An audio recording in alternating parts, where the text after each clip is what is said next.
Hello and welcome to episode 3 of Vital Champions Presents Fatebreaker. Let's do the time shift again, which I'll have you shivering with anticipation. Say it. Patient. See, Yes. I can wait.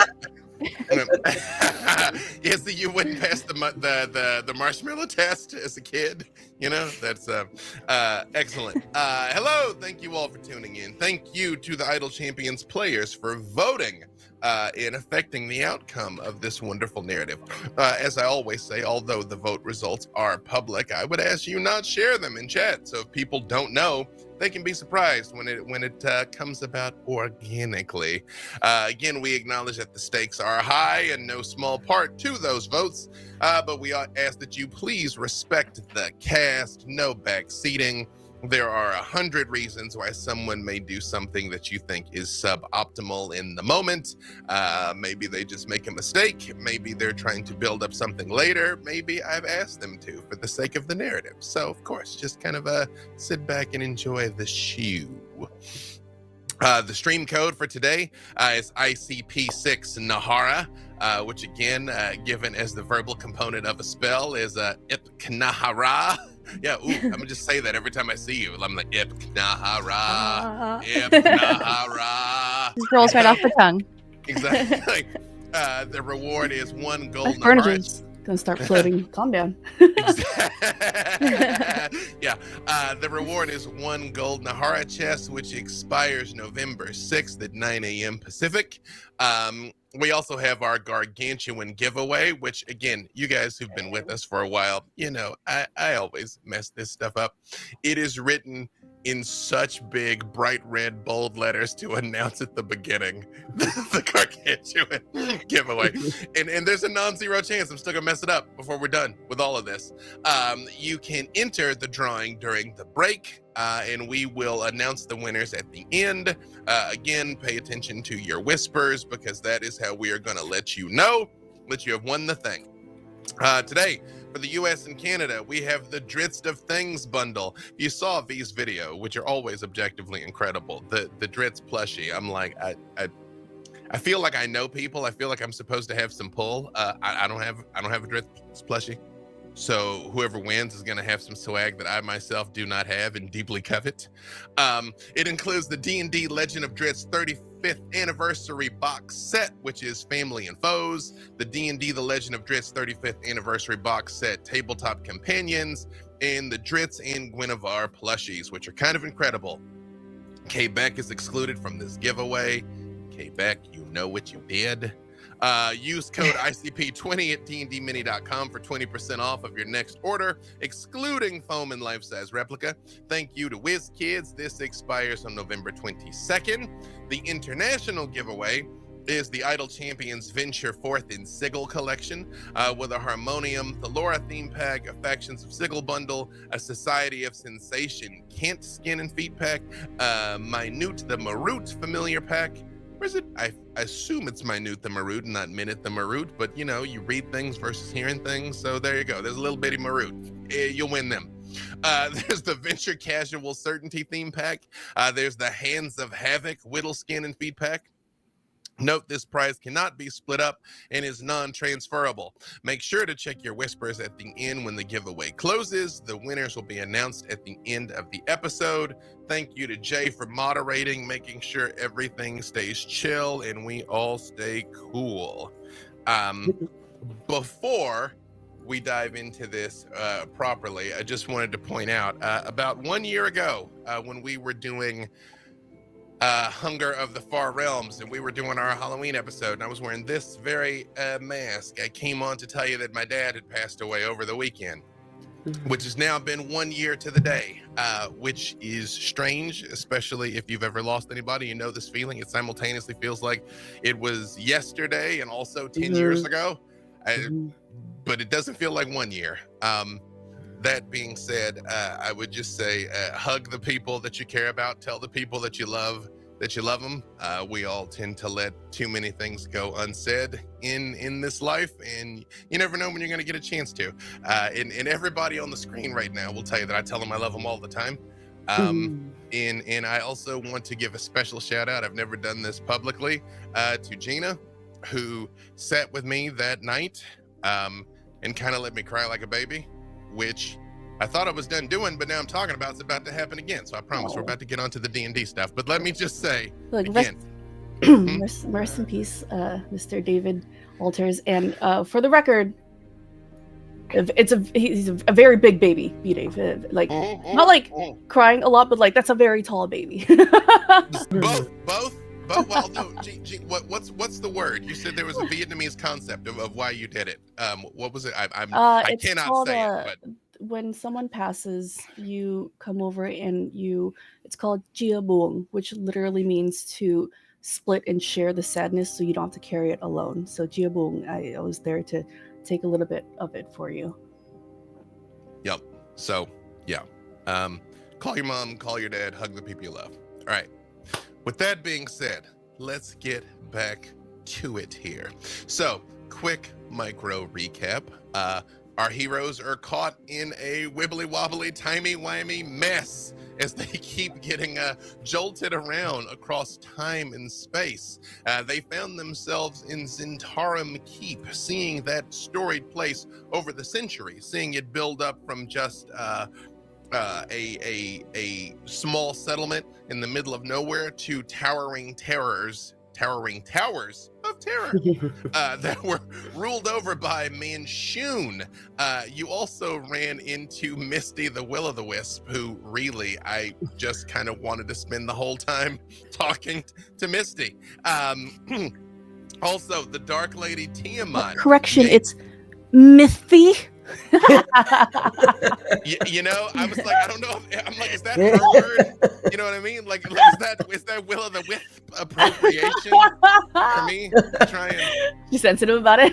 Exactly. You know what I mean? Like I'm not trying to get cursed here. The Dark Lady Tiamat did make an appearance, reaffirming her commitment not to destroy Faerun anytime soon. And you all did make your way into Zentarum Keep, where you realized Manchun was attempting to recover his spell book. You also saw a little-known piece of Forgotten Realms history, that when Manchun was betrayed and murdered, he was objectively terrible, but he still had people he trusted.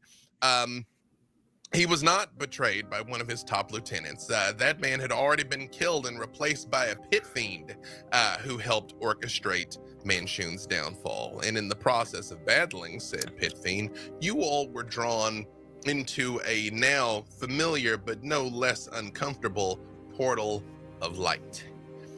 And there was swirling, crushing darkness. But this time, it feels slightly different for you, Widdle. As you are falling, you begin to lose even what little sense of equilibrium you had. All of time, all of space starts to fall away, and a familiar, crushing, oppressive energy begins to set in on you that you only feel when you are in the realms. That shackling of your soul, the binding of exactly who and what you are to a place that is all too familiar comes over you again, Widdle. I'm gonna have to learn how to gate seal whatever that is. I don't like that feeling. I thought that I had escaped, and she's just trying to remember how she got here and how she really wants to never return. After a moment, I mean, is it a moment? Was it weeks? Was it years? Again, the depressing memory of the timeless boredom of Barovia comes upon you. Where is it Tuesday? Is it Friday? Has it been a week? Has it been a century? It's just everything blends into a gray nothing. Until finally, you hear a voice that is all too familiar, unfortunately. Oh, Widdle, you thought you'd escape. You thought there could be escape. No. I just wanted to see your face when the realization set in on you that you are, in fact, doomed. I mean, don't threaten me with a good time. I did a lot of work here, and I'm really proud of my work. It's repetitive and soul crushing, but I did it for a good cause, and I created a school for wayward gnome squidlings. I mean, I would like to escape eventually. Hey, not even permanently. Even if I could just, vacation every once in a while somewhere else. Or, if it's okay with you, I could find someone to eventually replace me, unless you like me that much. Oh, you know, if there is anyone who appreciates the little joys of soul-crushing repetitiveness, it is me. And when he says me, in front of you, you see a pair of red eyes open up. And around them, a face starts to form. Bright red skin. Shockingly beautiful, despite being so off-putting. Huge, curling horns. Long silk robes that would bankrupt entire kingdoms. And a ruby scepter in his hand. The last time you saw this person, you dropped a Tarrasque on them, Widdle. And yet Asmodeus stands before you once again. Hey, buddy. How's it going? How's it been since the Since encounter? you thought you destroyed me? Emphasis on thoughts.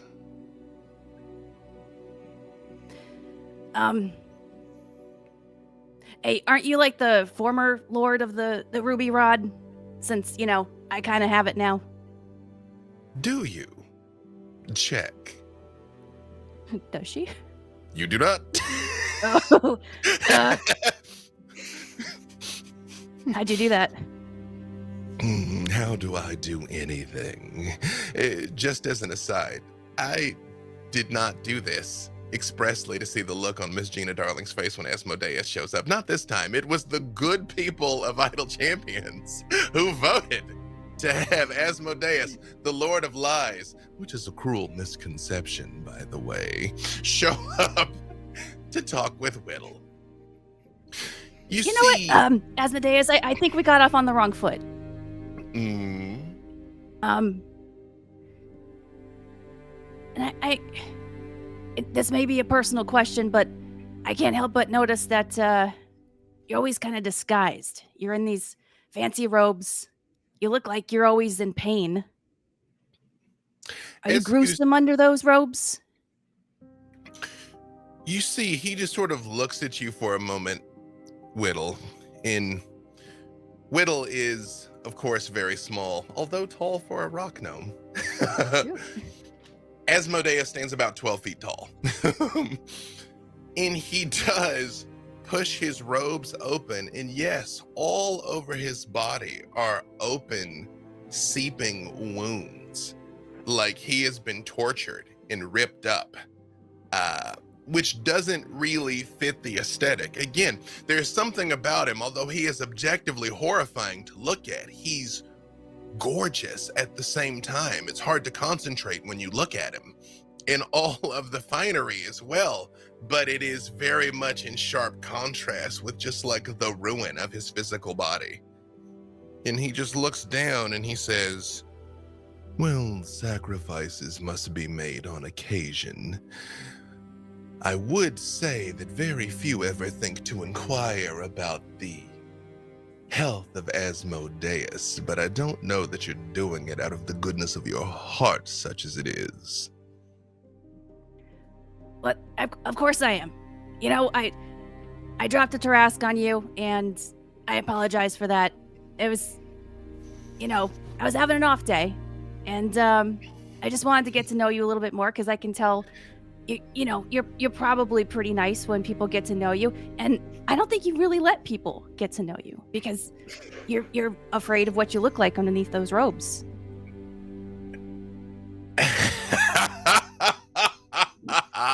I must admit, this is not the reception that I expected.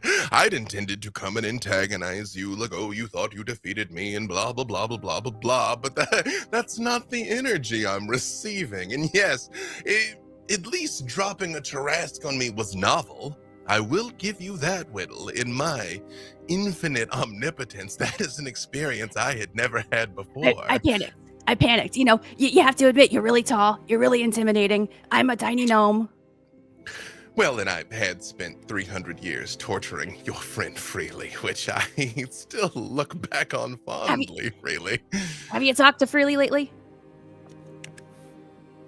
Should I? I don't know. I was just wondering how he was doing. I mean, you don't have to if you don't want to. He's probably fine. Whenever is that boy probably fine?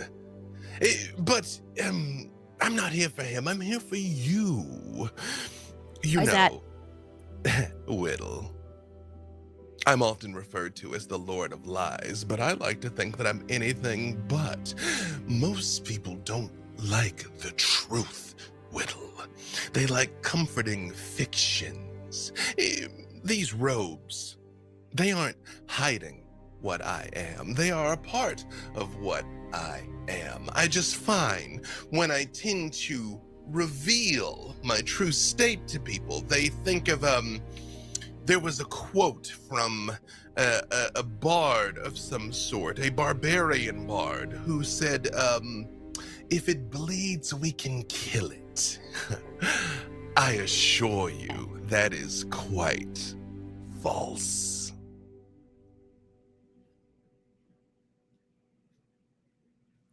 Are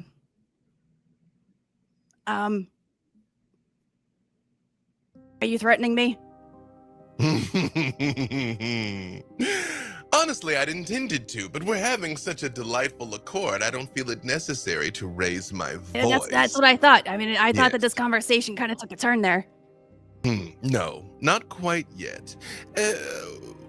Well, I was, of course, ruling over the Nine Hells, as I do, and I sensed a bit of a disturbance, a presence of Tiamat. I, of course, rushed to reclaim my prize. As she narrowly escaped, I saw you in a colorful band of something or others fall into a hole of light through time and space, and I felt the need to intervene. Now, Widdle, and when he says this, he shrinks down to your size, looking you eye to eye. Oh. You are How kind. in a bit of a predicament here, and you did sacrifice yourself to save your friends. How noble. And yet, here you are, with me, again. Don't you want to end this cycle? Don't you want to be free from this cold, gray nothing? Well, yeah, kinda. What is it that you want exactly? Because I know there's a bargain coming up, right? I would be remiss if I didn't at least offer. So listen, first, let's let the past be the past. I didn't torture you and everyone you love. You didn't have a hand in attempting to eradicate me. And now we are meeting eye to eye. I see what you did there. So, it is not so much what Asmodeus has to offer, because I, of course, offer anything, everything. It is more, what does Widdle request? Oh.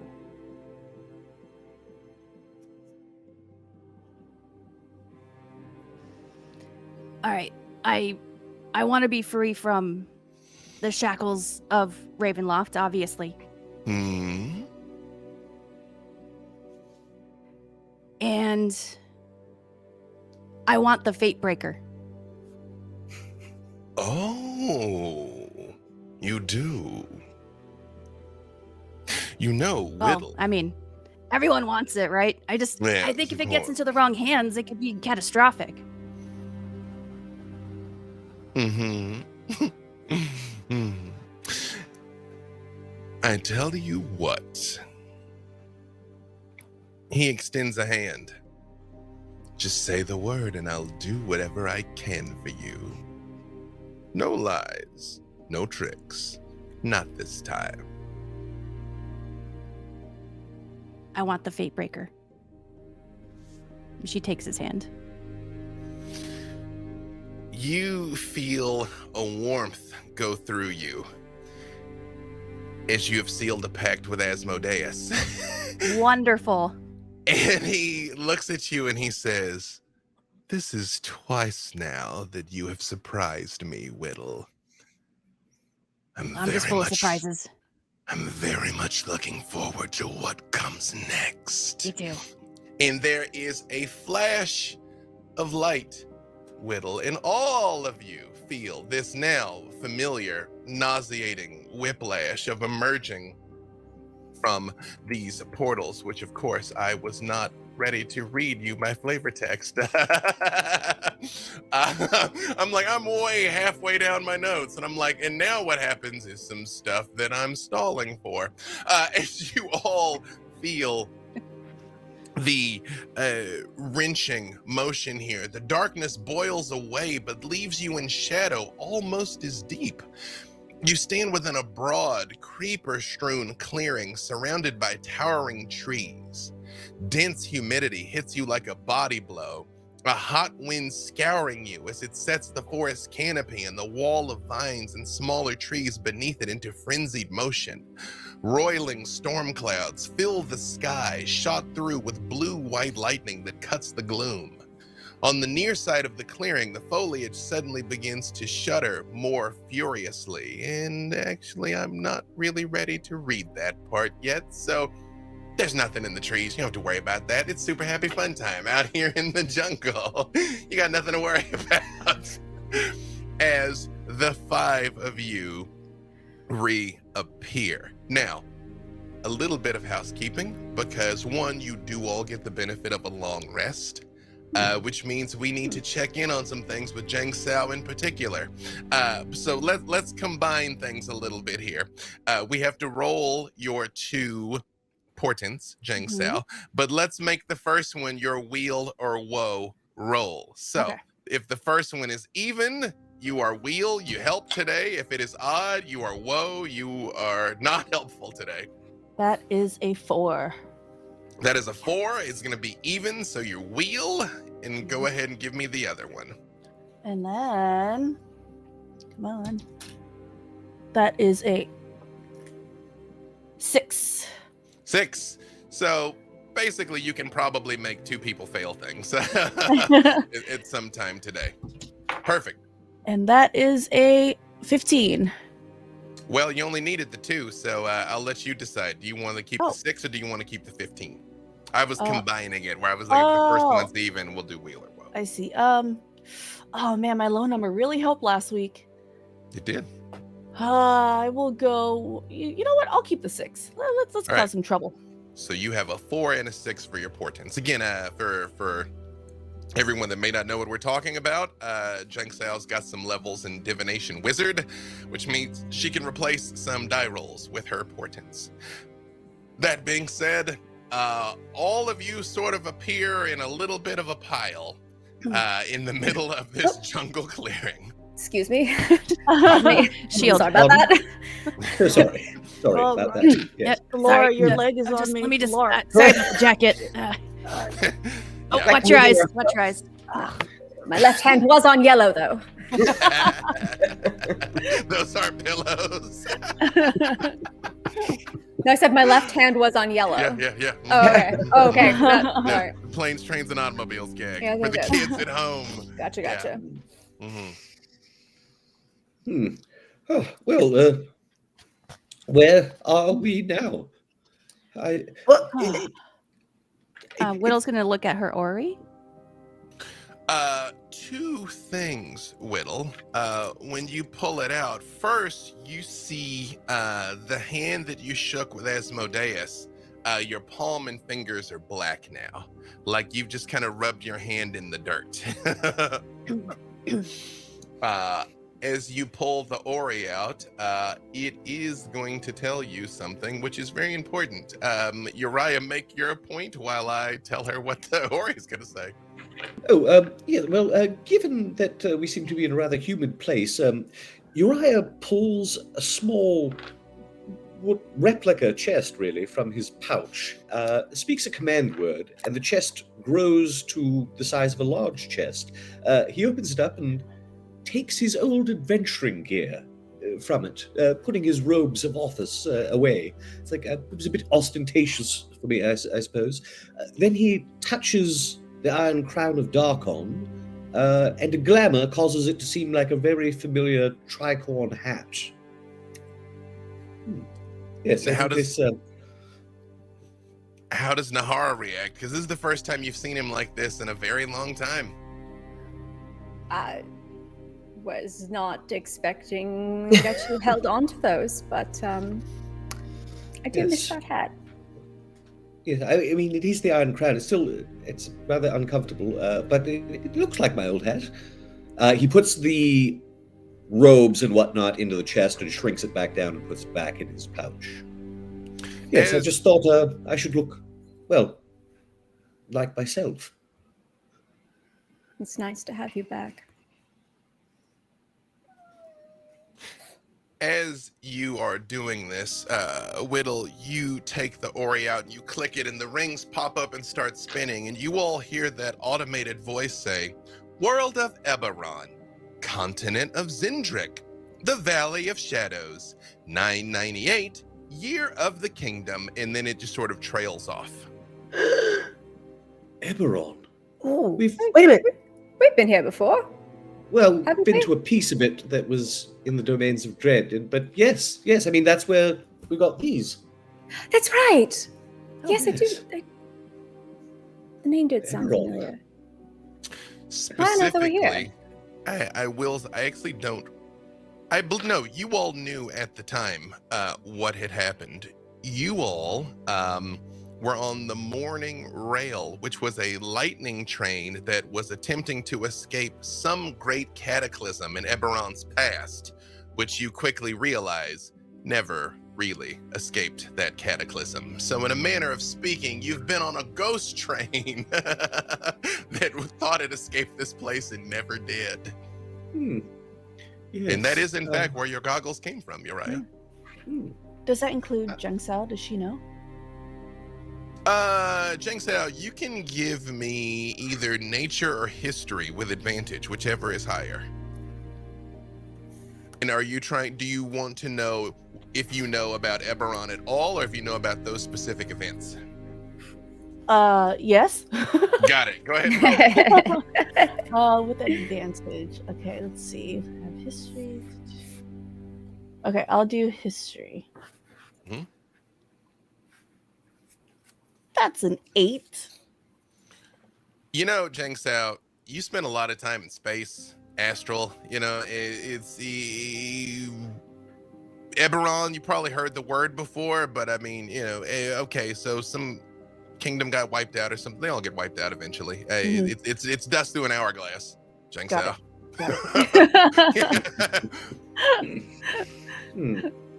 I will let Widdle and Thellora roll history. Actually, you even Nahara and Uriah can. You've had access to libraries for centuries now, so That's true. History? History, yes. What you might have tried to put together in the time since. 17 for Widdle. 17. I'm scared. 24. Natural 20. Oh, natural 20 for Thellora. Never happens to me. You know, but you were super into this one. You know what, Thellora? I'm going to let you bank that 20 on history for something that will be important later, because you'll be helping me by knowing a thing that actually makes sense that Thellora will know later. Just remember, you have a banked natural 20 on I will history forget. for something she's going to know. I actually don't recall. Widdle's been a lot of places. Has Widdle been to Eberron?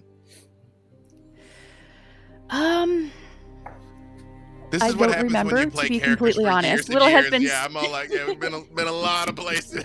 I'm like, yeah, yeah. stabbing everywhere, man. Got it. I don't remember. But what did Widdle get on that history? 17. 17. Did I hear Uriah 24? Did I hear that?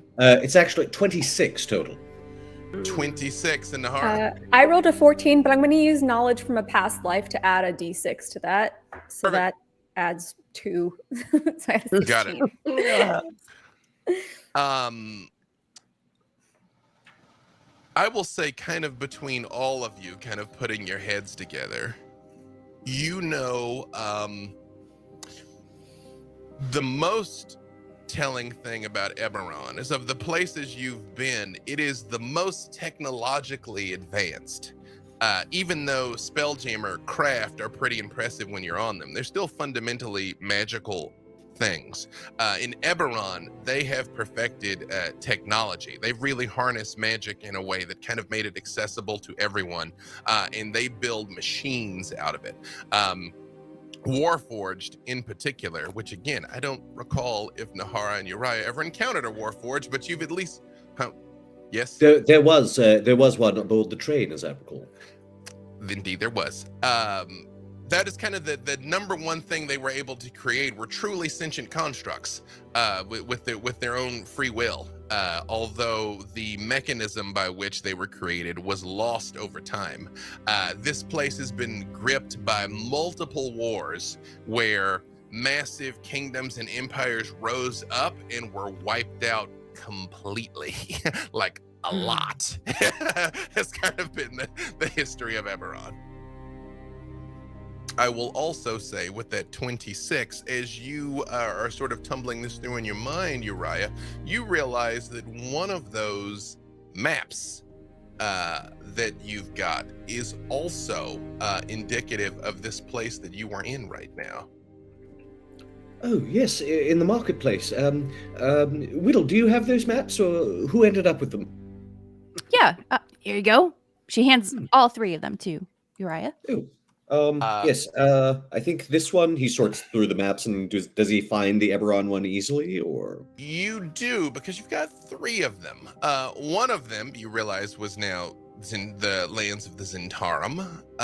Now you see this place is called the Valley of Shadows, which I realize it is not easy for Uriah to see a lot of details. So I'm going to just tell you a couple things here. The Valley of Shadows stands in the south of Zindrick itself, which is the southernmost continent of the world of Eberron. High mountains surround the valley on all sides, including the fangs of our Gararak to the northwest, and the ash cauldrons to the southeast, ensuring that the sun never truly cuts the shadows that gives the valley its name.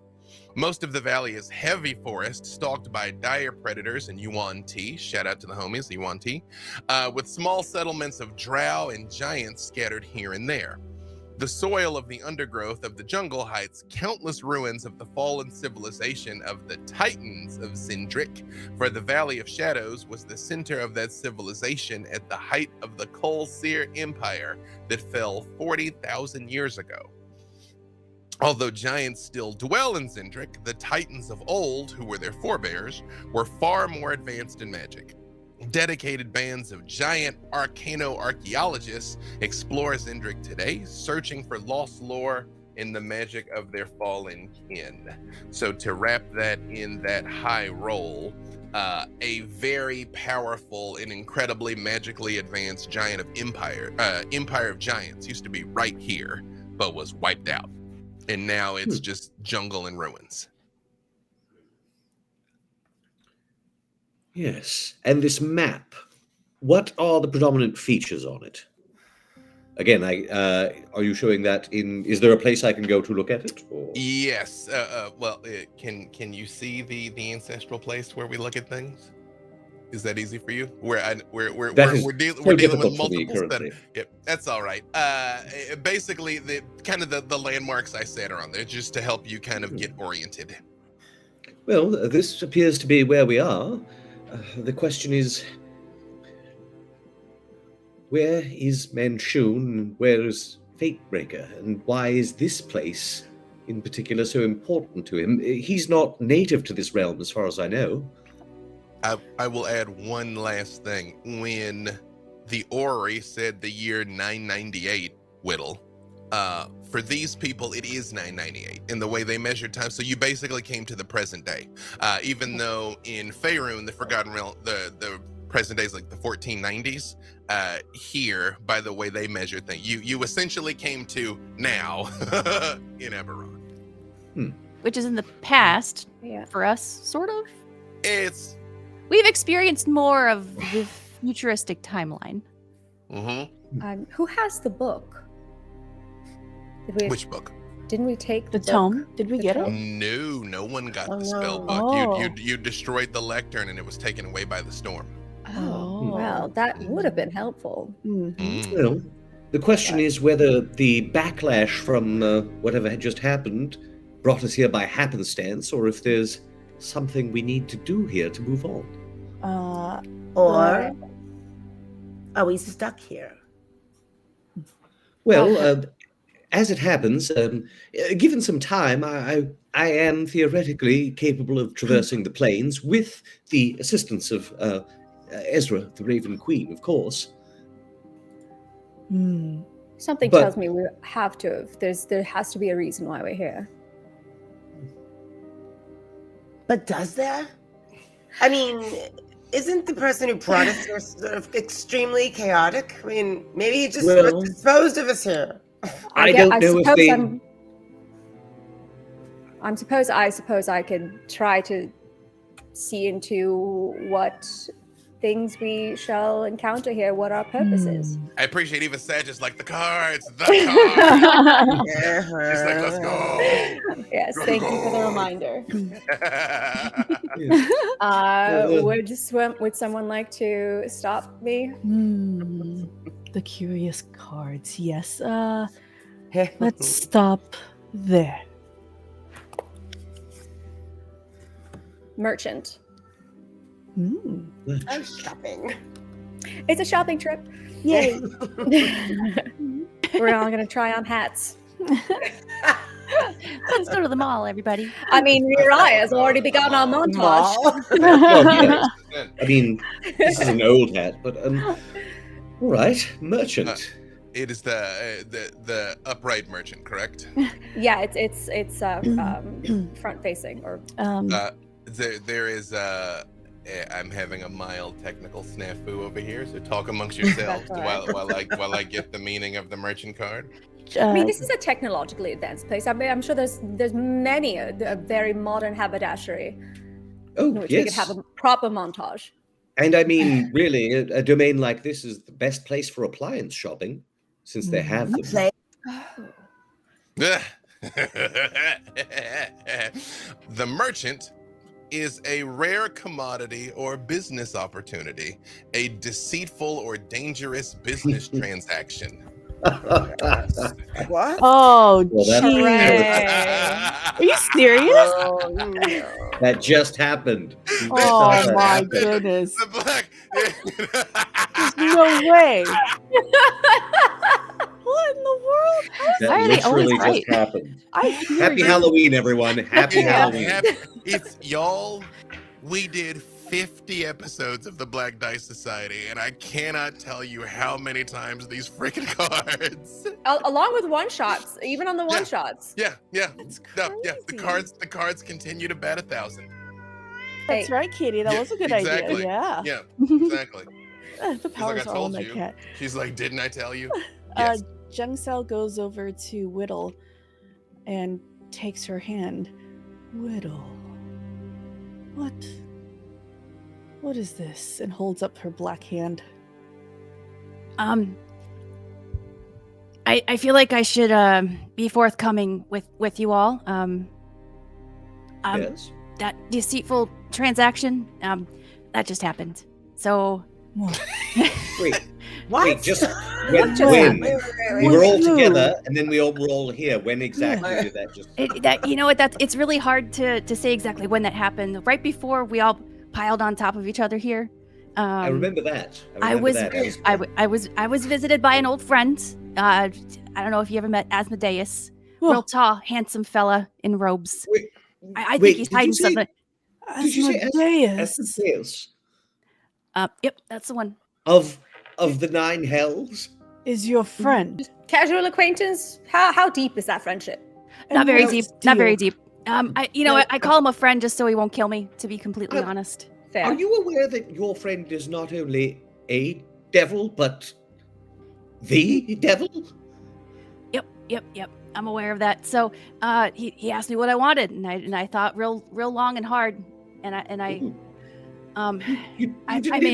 may have said Fatebreaker, and I took his hand. I thought he was just trying to comfort me, and I took his hand, and I forgot that that's how he makes deals. So do you have the Fatebreaker? I don't, but I'm assuming he's gonna make good with the deal. But I'm kind of afraid what's gonna happen if I do get it. Yes. You entered into a bargain with the Lord of the Ninth Circle. Even in the heavens themselves, I know who Asmodeus is. Why would you make a deal with him? He asked me what I wanted. And this is your friend with benefits you told us about.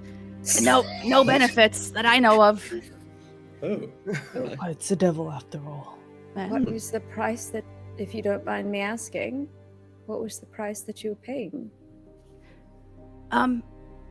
He didn't say there was a price. He just seemed like he wanted to give me something. Oh, wait a minute. And no, this is when Laura's gonna sort of Widdle. gallop over to wherever she was and say, nobody does anything for free. Have you ever heard the yeah, I statement, know. there's no such thing as a free lunch?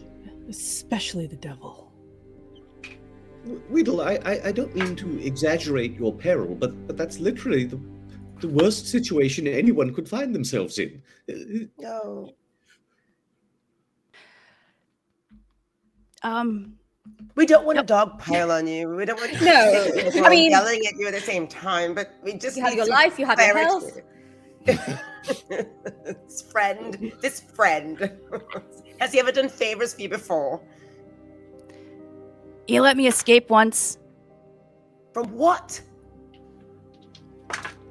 I'm sorry, I don't know you as well as I guess these two do, but I see our DM is rolling dice. It's not good. I'm like, The don't sound of mind me doom. while I mute rolling dice. All right, you know what? I messed up, and if there's any consequences, I take full responsibility for it. If I have to be trapped in Ravenloft for the rest of time, I will do that. I know that we need this Fatebreaker, right? Wait, What could happen? is Does anyone- Fatebreaker all that you asked him for? I asked him if I could, leave Ravenloft every once in a while, but Fatebreaker was the thing I really wanted. Was it the first thing that you bargained for? Or the second? what? Now that I think about We it, know you. it was the second one. Well, I suppose I can't really blame you, but Widdle, you've put yourself in tremendous jeopardy. We're going to need to find a very good lawyer. Is it and really look at the that worst contract. thing I could have done? Well, it's the worst. of all No, well, things. it's the worst situation you could find yourselves in, and so we're going to do our best to help you get out of it. Now, as I say, I know a number of solicitors back in Darkon. I'm not sure if any of them would be up to taking on this particular case, but we'll do what we can. As you say that, Uriah, Oh boy. what? You guys, come on, what? Yeah, the dice rattling over there. Oh boy.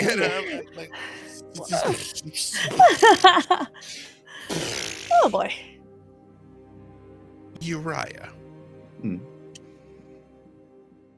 You feel, once again, a familiar presence. One of the very few comforting presences that you've ever known. One is, of course, comforting. Nahara. The second is Ezra. Not the Raven Queen, Ezra. You feel like a pair of hands on your shoulders, just gently. And it's like someone whispers in your ear, You gave yourself up willingly to the domains for the sake of others. Widdle did the same. She didn't choose Barovia for power. She chose Barovia as a cost.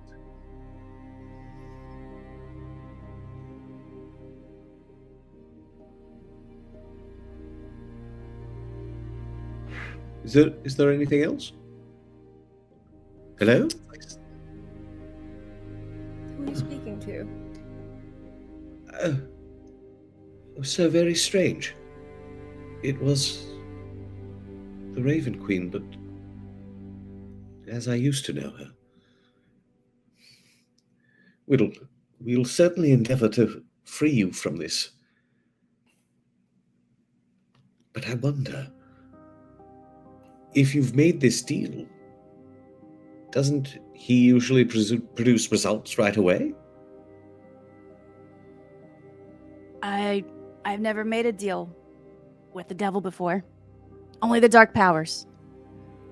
Yeah, 6 of 1. It remains unclear. Also, it's hard to tell if when he's delivering, if we're jumping around in time. He could possibly have delivered right away and we don't know it. Yes. But why Eberron? In the moment you say why Eberron, the trees begin to shake and the ground begins to rumble. Purely unrelated to those dice rolls that I was making mere moments ago. Sure. What? Why would I do that? Oh, never mind. 2 towering creatures push through into the open, seemingly drawn to your presence. A pair of Tyrannosaurs, but each has 2 heads. All of 4 them heads. shrieking hungrily as they charge. Oh, And all of you roll initiative. Yes. Oh, no. 2-headed I Tyrannosaurs. know. Yes. Yes. Those of you that know me, I could have made them 2-headed zombie Tyrannosaurs. Do not test me. Oh So my go goodness. ahead. That's a 15. Okay. That is Jang Sao. Jang Sao, do me one other favor. Give me a con save if you would. Again, no reason. Oh, okay. It's fine. 15 again. Excellent. Jang Sao, something about these plants is messing with you, man. Like, you're not used to, like, flora. You are a fawn. You're a creature of the wilderness, but I mean, it's been a while since you've been, like, around here. Okay. Oh man, we're in an initiative, so I can't cast anything yet, right? Nope, not yet. Okay. Thellora. I Thellora rolled an initiative. 8. A lot's happening, Thellora. Uriah. No, and I had I have advantage too, which is embarrassing. You know, Aw, Yeah. round. your dice are cursed. Uriah. 12. Widdle. 10. And y'all, I mean, you're shocked by 2-headed Tyrannosaurs. This is a valid reaction. To the, Nahara. 19. Excellent. Thankfully, the Tyrannosaurs are not going first, but they are going second. Nahara, you are first as these creatures come busting out of the woods. Now, are they like running together or are they coming from opposite directions? What's the situation here visually? Kind of side by side, just Side sort of by side. exploding out of the woods. Okay. I, as a bonus action, Nahara will lift 15 feet in the air, taking on her form of dread. Her black feathered wings become pure fire. Wind in her hair for effect. And her eyes glow white. And as she looks on these Tyrannosauri, Yeah, to Tyrannosaurid. I don't know what is the plural of plural Tyrannosaurs? Tyrannosauruses. Yeah. I am going to cast Crown of Stars. And so you see almost like there are 7 stars, almost like an orbit floating above her head, like a halo, brightly shining, and one of them just goes shooting right towards one of them. Yep. Have at it. It's a 30 to hit. It dodges. No, that's more than enough. Hit a Tyrannosaur. And it will take 27 points of radiant damage. Perfect. You see it sort of jolts in like all four eyes kind of narrow in on you, Nahara. And then just for clarification, how tall are they? Tyrannosaur's like, well, they're more long than high. We'll say its head is 20 feet in the air. Then I take that back. I'm not 15 feet in the air. I'm 30 feet in the air. I get it. Trying to get out of range here. Got it. Yeah. Perfect. Although that was just a bonus action. Oh, the Form of Dread was the action. That was action. Form of bonus Dread action, was the sorry. Form of Dread was the bonus action, and then Crown of Stars was the action. Perfect. You see its eyes do follow you upwards, and unfortunately, since you are out of range, your friends are not. So we'll just let fate decide who's gonna get nommed on. Actually, you know what? I got 4 heads. It's 4 of y'all. They're gonna send 1 attack down range at all of you. So Great. everybody get, and you get an attack, and you get an attack. Hang on. Ooh! Oh no! Another head grows, doesn't Dare be, Dave. it? It stomps on all of us. Okay, so we're gonna let fate TPK. decide again. We're gonna let fate decide again because I just roll 2 natural 20s, and these Oh! things are really hard. No, how dare. No way. Okay. Here's how we're gonna do this. I need Widdle, Uriah, Thellora, Jang Sao. All of you roll a 20. The 2 lowest are about to get bit. Crap. Might be me. That's a 4. There's a 4, No. 12.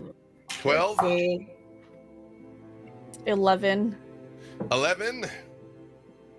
10. Oh!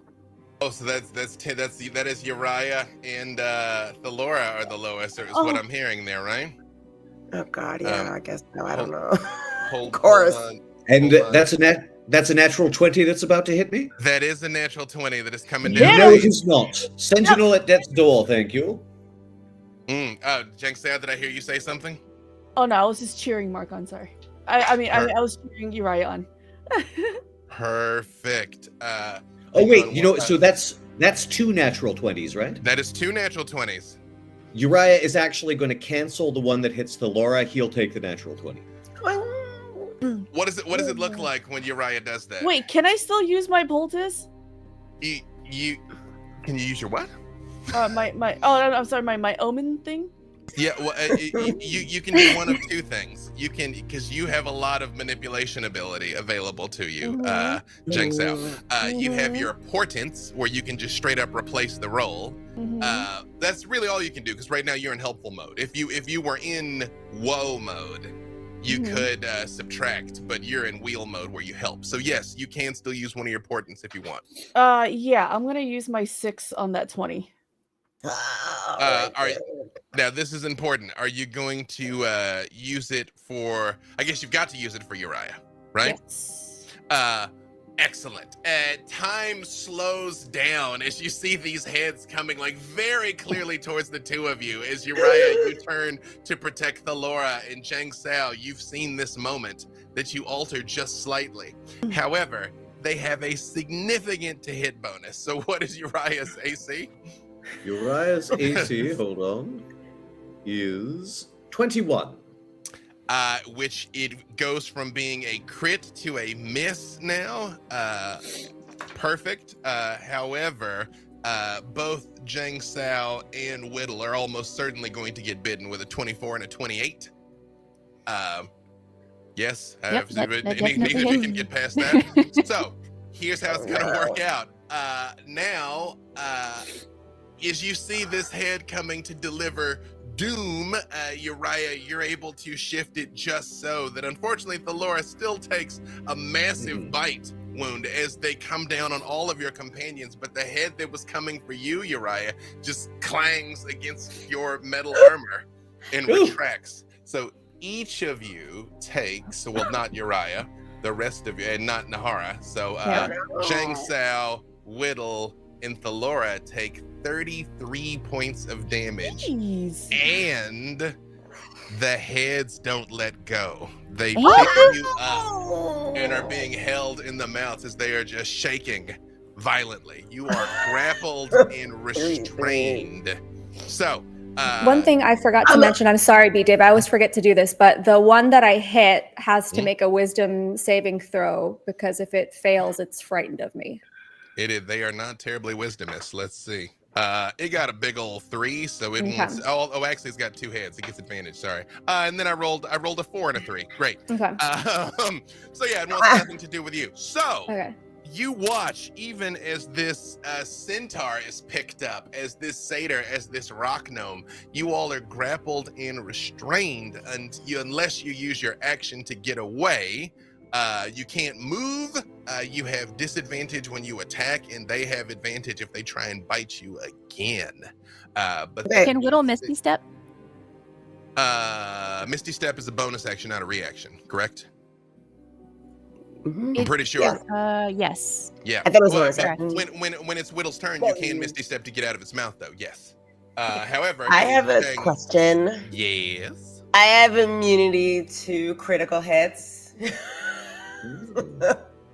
So I don't know how that messes things up. You know what? Flavor-wise, we'll let it stand Okay. as it was. But Uriah, you can take back your charge of Thank you. I'm heavy. yeah.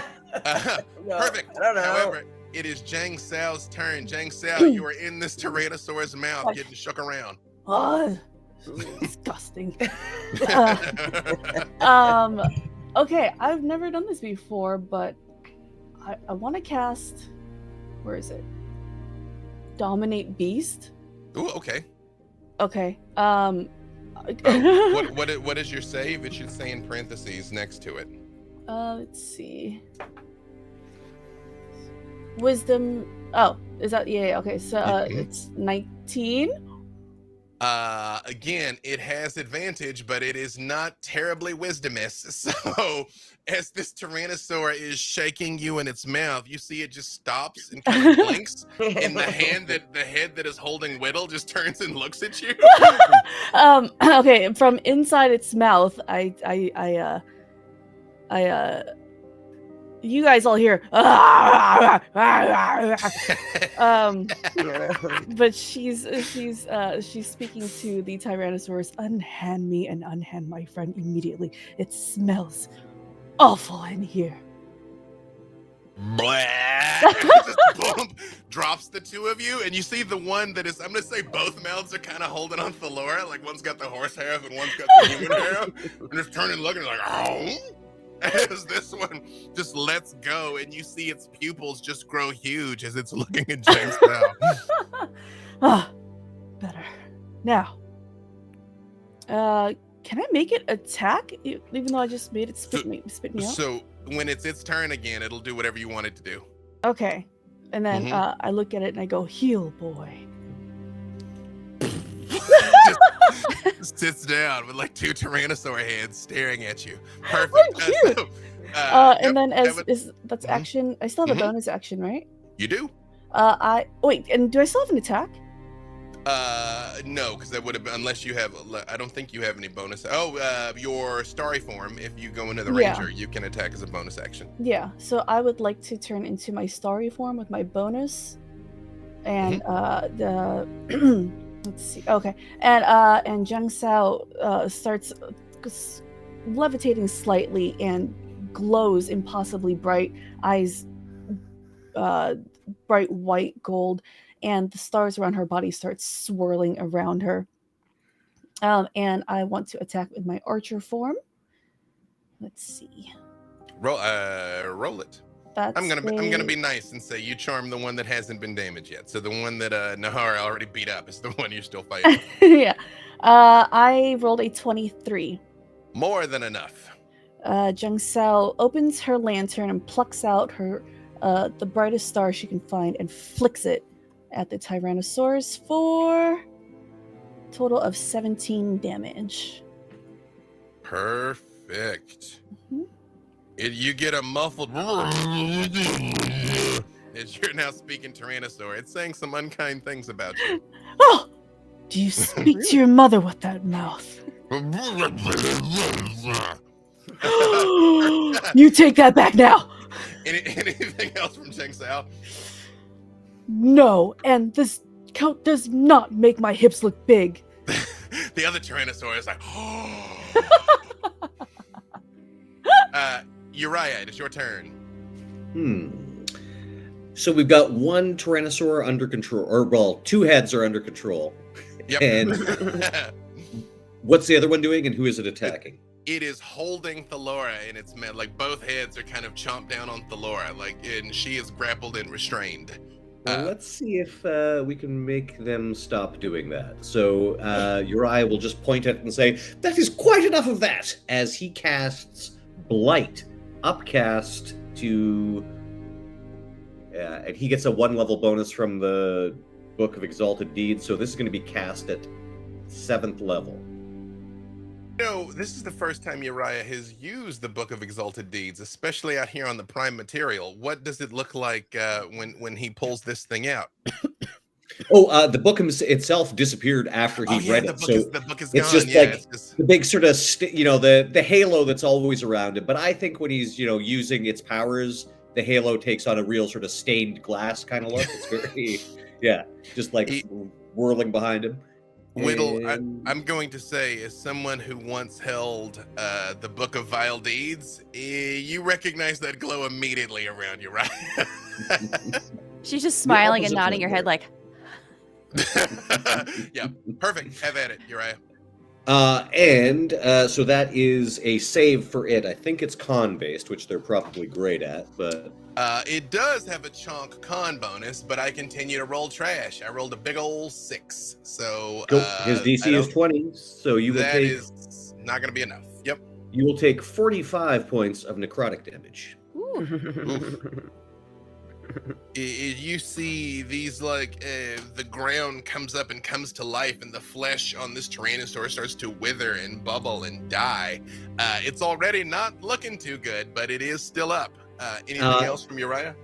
Then, as a bonus action, the Sword of Ezra materializes beside it.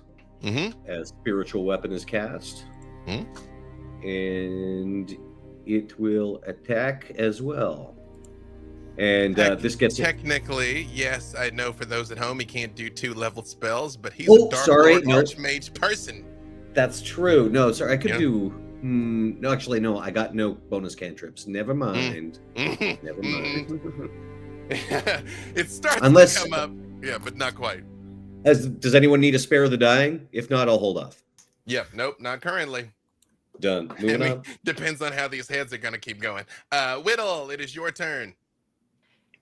So Thellora is still up there, right? Yeah, held in 2 Tyrannosaur mouths. That's not good.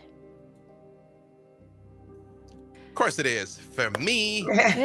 Of course, you're the DM. Widdle is going to use Overchannel for Fireball, but Sculpt Spell as not to damage Thellora. Got it. And so that's a Dex save 20 for the Fireball. Again, I continue to roll like trash. Let's see. I'm pretty sure that is not enough. Nope. That is 14. So they're going to take 65 points of damage. Yeah. You know, Widdle, you tell me what it looks like as you just melt this thing down. Ooh, yeah. So you see this fireball coming out of Widdle's hand, and it completely engulfs all the heads, except it doesn't touch Thellora. You see the flames wick against her skin, and Thellora, you might smell some burning hairs, but you don't feel any pain. Barbecued Tyrannosaurus. Yeah, this thing drops you out of its mouth. You just see melting flesh, and then it withers into bone, and then eventually ash. Some cavemen come by in a little car that they push with their feet and grab a rack of ribs, and then right off. Thellora, I realize you didn't get to do anything at the next combat. We will start with Thellora, so it will. You'll get a God. chance for violence. But yes, you kind of get unceremoniously dropped to the ground as the second Tyrannosaur just kind of looks and watches this, and then looks back at you, Jang Sao, and then kind of looks at the meat, and then looks at you, Jang Sao, like, This boy want a snack? Boy, but this boy want this. Boy want a snack. just opens its mouth, and slobber comes pouring out. Yeah.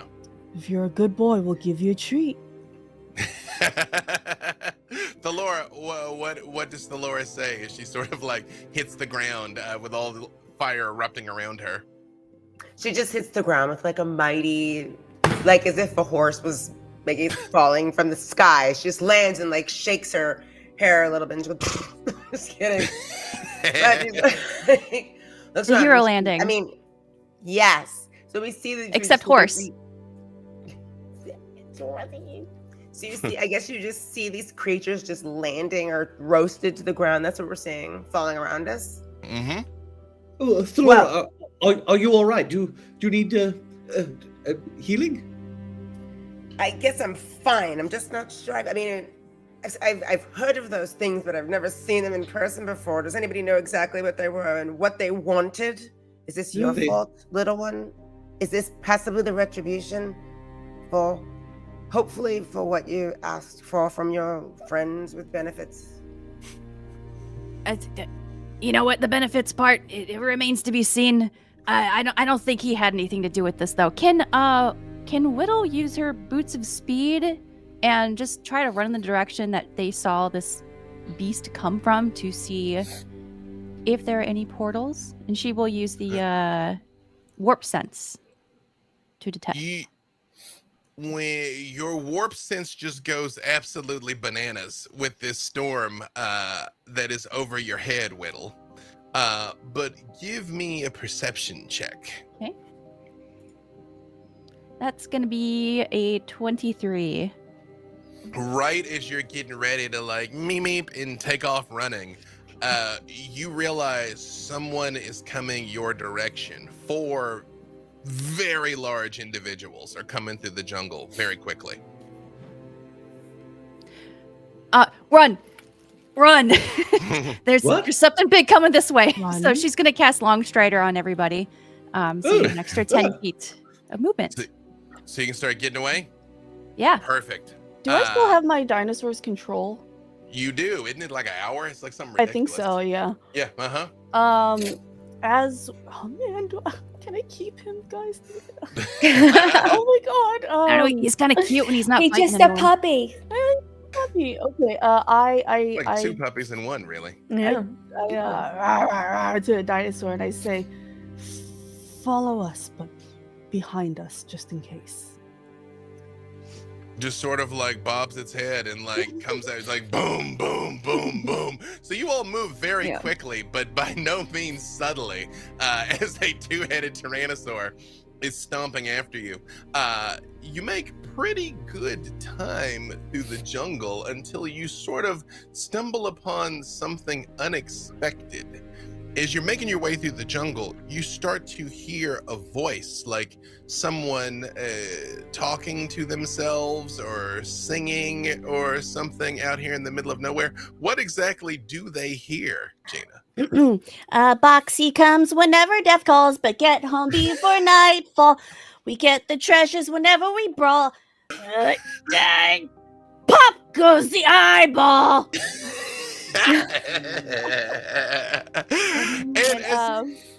When you come in, you kind of come into a little clearing, and what do they see? You see Boxy dancing around a bunch of dead animal corpses. She's collecting little body parts and she's putting it in her little pouches and her vials. You see a 4'0" kender with big pigtails, the ends of it dipped in blood, deranged big pink eyes with a giant smile over her face. She looks like a child having the best time of her life. Boxy is albeit not the best veterinarian in the world, but sometimes it's the best that people can get. And she passes time by trying to become the best veterinarian by collecting little animal parts and human parts from every fight to make her potions to become the best there ever was. And you see her just plucking away at the eyeballs on these corpses, singing and humming happily to herself. And Boxy, you see these 5 strange people come out of the forest with a Tyrannosaur, the 2 heads right behind them. Boxy is looking down and she hears the rustling, looks up and goes, and she's just everything that she sees, from this gorgeous centaur to this really cool pointy hat to a spiky jacket, and then she looks way up behind them.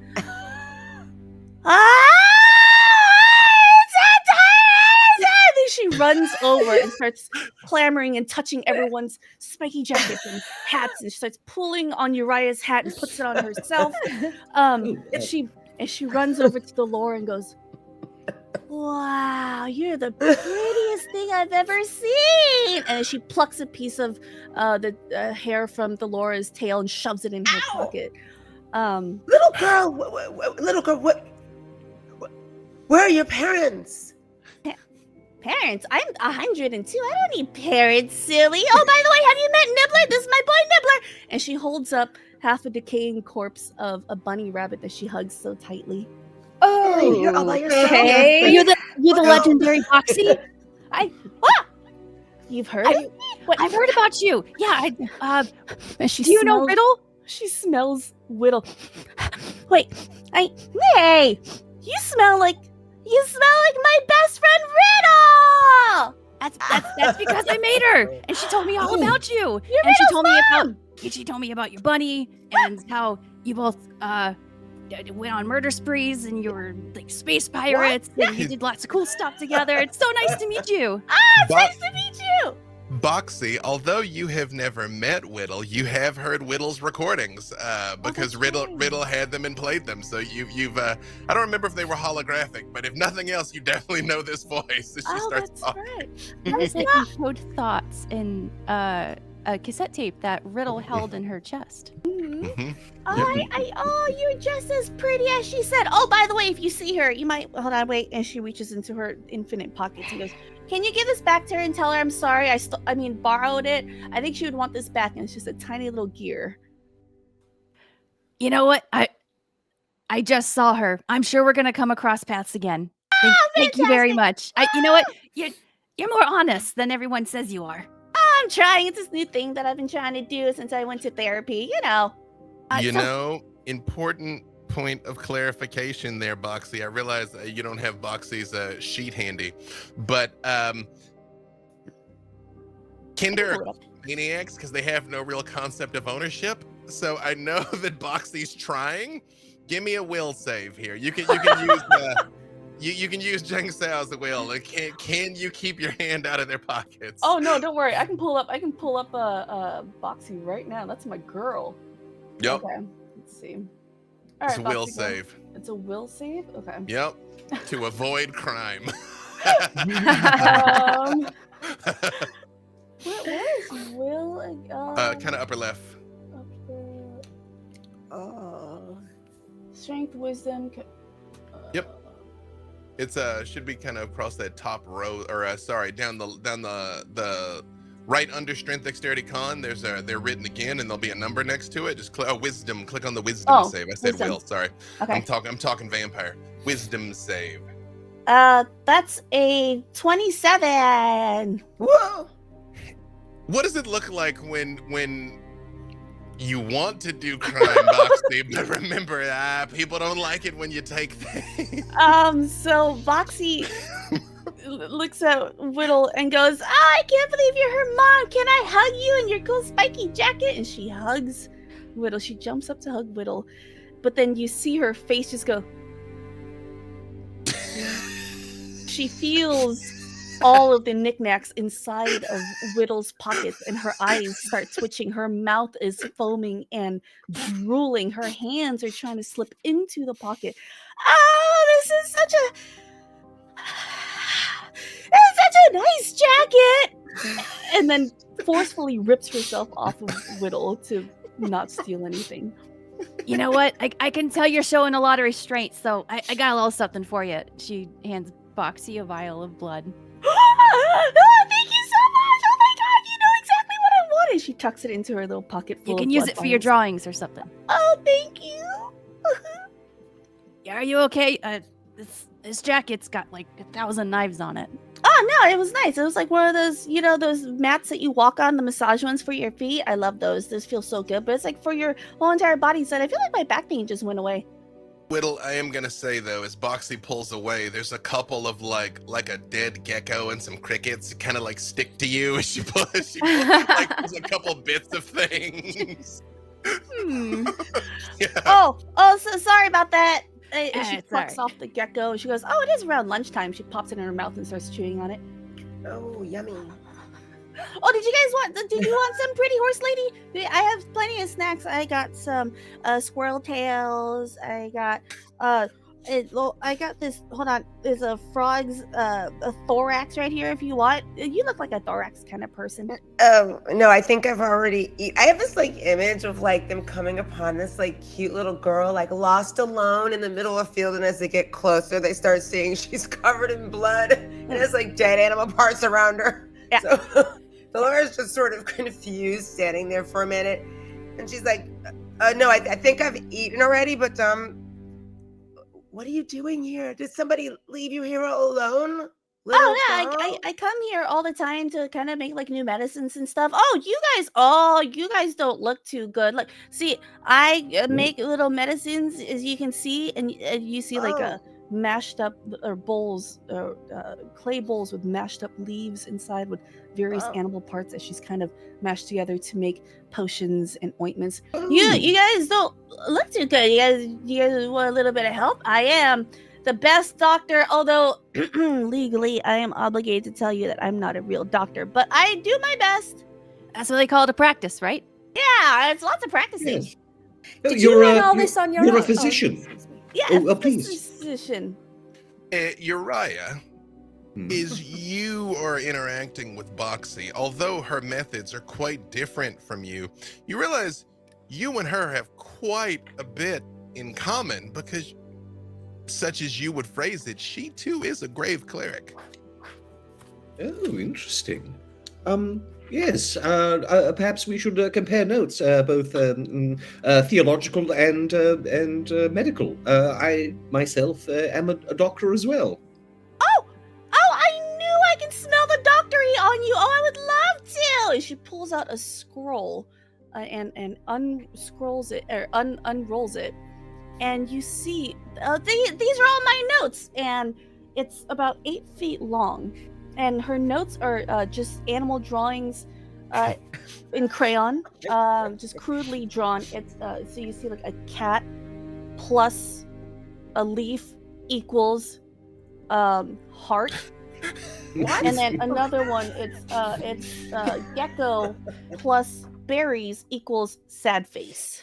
Oh, I've been writing these for years. These are my best notes. I would love to compare. Oh yes, of course. Uriah will go to that chest. He'll make it grow again and pull out. He probably has some of his old case files, and they're all like very meticulous, anal retentive, like very neat handwriting. That Susan hands them over. There you are. Yes. I'm not sure I can decipher this. Is this a cat here? That's a cat. Actually, that's a cow, but it's okay. I'm not the best drawer ever. Oh well, they say if you tape a bunch of cats together, it looks like a cow. Yes. That brilliant idea. Oh, I have like 3 cats at home right now waiting for this. It's all in the icebox. I think I can grab a few more and then just tape it. Oh, that's wonderful. Yes. Well, this is most interesting. Can I try medicine to decipher these notes? You absolutely can, and you can roll with advantage because, again, in a strange way, this makes sense. I want to know why the With gecko advantage, you plus say. berries equals sad face. Oh, You got the grave cleric thing, man. Huh? You know what I mean? Total of with advantage. Total of 26. Yeah, kinda. Like you never even thought of the berries and the geckos, Uriah.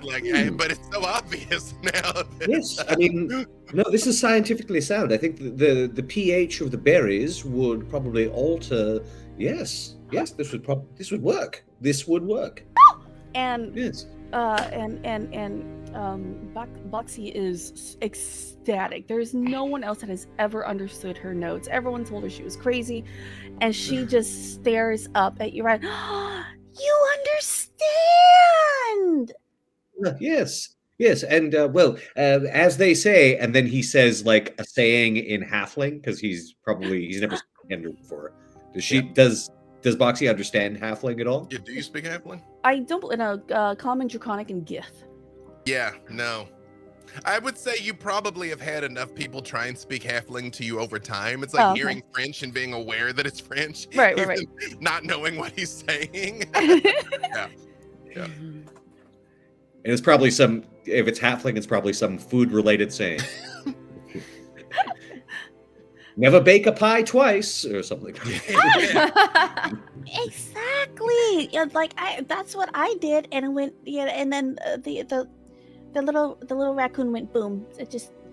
A raccoon plus fire equals a sad face. Also. Oh, I'm terribly sorry. Did I was assuming that you were of the Halfling people. Oh no. I get that all the time. Don't worry. I like the funny sounds you just made on your mouth, but I still understand it because people say it to me all the time. No, I'm a little Kender. Little Kender, short and stout. Wow. Kender, I don't understand. Okay. How do I explain this? We're small. We look like and act like we're just little kids. We may or may not like to steal things a lot. And the best thing about us that makes us really, really awesome is we have no idea what fear is. I have never been afraid of anything. One time I went to go pick the teeth of a sleeping Tyrannosaurus because he had little bits of animals in his teeth, and I wasn't scared at all. Really? Never been afraid? What's that like? I've always been afraid of everything. Oh, well, don't be afraid. That's nothing to be afraid of. What's the worst that can happen? You die? Yes, like, well... I feel, I know Nahara hasn't said anything, but there's Nahara, form of dread, giant Tyrannosaur, and Boxy's just like vibes. Yeah. Pass the vibe check. Yeah. What is Nahara doing during this exchange? Absolutely just astonished by everything that's going on and just trying to take in all of this information, a lot of information all at once. Occasionally she'll peer over to the T-Rex because she could speak with animals at will, and she'd be like, now see here, we're all friends now, you behave yourself, and then I'll give you a treat maybe. And just like this gigantic head the size of a Volkswagen just goes in for the headbutt nuzzle. Nahara just bang. Oh, just you can see her just like just flies into like a trunk of a tree. Yeah. You've never heard a Tyrannosaur purr. Now you have. Sorry, Nahara, you were saying something. But I don't suppose you can maybe help us, or. Oh yeah, I love helping, but you have to do something for me. Oh sure, I see that you like to collect things. Yeah. And she's just kind of like, Nahara will kind of like scratch her head, kind of look around for something that she can give to her, and realizes like it's probably been a while since she's had like rotting food in her pockets that she's like not eaten that people have given her. And so she's kind of like digs around and it does find like a very very, very stale cookie. And she's like, listen, okay, and then one time Boxy we grabs it. Shoves it in her mouth. No. Because you see, we've been in places where there's like toes, and there might be a toe in the cookie. Oh, it's my favorite. We had toe muffins before. Oh, I didn't know toffins? it. Puffins. So, Oh, my okay, favorite. Chat. Okay, check this out, chat. Check this out. I rolled to see whether or not there is a toe in the cookie because there has been a toe muffin. I rolled a 1. I don't know if that's good or bad. Okay, so chat, you tell me. Give me a 1 in chat if there is an appendage of some sort in this cookie Nahara just gave. 2 if it's not. Okay, because I actually don't know if the positive outcome was toe or no toe, to tell you the truth. So give it to me here. Yeah. Lots of 1s. Important point of clarification, Boxy. When you bite down on a little something, probably a pinky toe knuckle, maybe. Okay. Does she keep chewing or does she spit it out? Oh, there's good texture in this one. Oh, that is delicious. Oh, is that OPI nail polish shade 42? I'm not really a waitress. Oh, popular color in the Christmas time. No, listen. No, thank you so much for your snacks, but I don't need you guys to give me anything.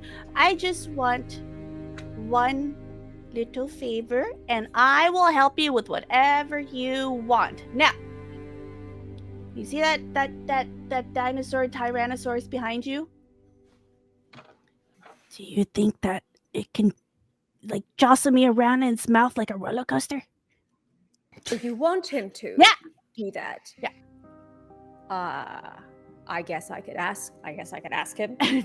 Well, that's right. I forgot Jang Sao is here. I was just about to say. I was gonna say, yeah, You you pull double duty. How is Jang Sao reacting to all Yeah. Totally this? forgot Jang Sao's also here, and Jang Sao has been looking at Boxy with just a look of absolute love in her eyes. This little girl reminds her of a friend, an old friend of Jang Sao's, and she's just enamored by this child. Whatever this Boxy's asking for, she will make it happen. And she goes over to Boxy and she kneels down and goes, "Do you want to play with the dinosaur?" Oh, yeah. Oh, look at you. You got stars all over you. Wait, there's a little star in your face. And then starts to try to rub it off. Jang Sao's completely unfazed, and she just lets her do whatever. Oh, thank you. If you want to ride the dinosaur, come stand over here. And she takes Boxy's hand and stands her right in front of the T-Rex, and looks up at the T-Rex and goes, "Rah, rah, rah, rah. Rah, rah, rah, rah, rah, rah." And then the T-Rex looks at her knowingly. She just said, "Now give her a little jostle, but be gentle." And then stands back so that the T-Rex can do its thing. All right. I'm gonna roll to see. Oh, geez. How well the Tyrannosaur knows how to gargle here. Boxy's you know? standing there with both her hands in the air, like up, uppies, up. You see the Tyrannosaur just whoop, like a mouthful of dirt and everything comes up, and you hear the giggling as the head that's got Boxy's kind of shaking her around a little bit, and the second head turns and looks at the tree line. And then all of you notice, right at the tree line, 4 giants standing there holding wands pointing at you. Oh. And the one in front says, "I think that will be quite enough of that." Time stop. And this is a great place for us to take a little break. So there you go. We're going to do just a quick 10 so we can get back in here. And we will be right back. So don't go nowheres. We have the drawing will open up during the break. It may have already opened up because Jay's incredible, but you'll be able to enter in. And again, if you enter the drawing, make sure you pay. We're going to give the winners at the end. Pay attention to your whispers. That's how we're going to let you know. But in the meantime, quick 10. We'll be right back. Don't go nowheres. Hello, welcome back. Good luck on the drawing. We'll let you know if you won at the end. Widdle, as you go to raise your hands to cast Time Stop, a flash of that same bluish white lightning crackles overhead and nothing happens. And the giants look up and they see that too. and they look down at you, and the leader assesses you coldly as she speaks out in common. My name is Rarkhan, artificer of the Steerdrum clan. We seek to map the old magic of these lands and assess unexpected eldritch events like that. I felt this power spike in the clearing as we approach, and it clings to you now. You will explain what magic you bring here and why, or you will learn the strength and eldritch might of the Titans of old still lives in those who defend these lands. And you see like all 4 of them start like glowing, like they're about to start casting spells. Up. Was evocation magic, but I didn't bring that here specifically to do any damage, if that makes sense. See, they pause for a moment and they're like, go on, explain yourselves. Well, we just sort of landed here. This was not intentional. You did not cause this storm. We just came here from a drow village. None were in their right minds. Half were slipping back into times of memory. The other half spoke of dreaming of events that had not yet come to pass. Well, we didn't cause it, but we are affected by it as well. Yes, I guess would be the best way to put it. Right when you say that, the field of blue-white lightning flares within the clouds, filling the clearing with a pulse of noon-bright light right over you, like something is about to happen. And you see the lead giant pulls out an odd spinning device, not so dissimilar from the Ori, and looks at it and then looks at one of the other giants and says, "This makes no sense. There was no trace of it before, but the storm carries the magical signature of the Kolseer Empire, the magecraft of the fallen titans. I've never felt this specific Dweomer in the ruins of Zentrik before." I know, right? You see one of the giants, which now that you see is a little smaller than the other and has a very large pair of spectacles on. And he says, you might not have felt this Dweomer before, but I have from years ago, seeking a ruin site in the hurricane winds in the ring of storms. I was young and stupid, got myself nearly killed. But I was saved by a time dragon. I was swept up in a rock fall, but they carried me back through time before it happened. Let me make a new choice, turn back like I should have in the first place. I remember the feeling of that power of shifting time, like no other magic I've experienced before or since, and it feels like that now. Dragon. Time dragon? Yes. Do you mean a moonstone dragon or something else entirely? Well, actually, a moonstone dragon and a time dragon, completely different beasts. The moonstone dragon does experience time non-linearly, but a time dragon, and you see the leader goes, excuse me. I don't know that it is time for you to be geeking out about the Draconomicon again. Who are you and why are you here? We're here by happenstance and not by our own choice. We don't know why we are anywhere. Right, and we are certainly not here to wreak havoc upon anything. When Thellora says why we don't know why we're here, you see another one of the giants says, I identify with that on a spiritual level. Why are any of us? And she says, no, not now, not now. Then. Yeah, you gotta save that as existential crisis for later. I noticed that you got a celestial watch, clockwork, just like mine.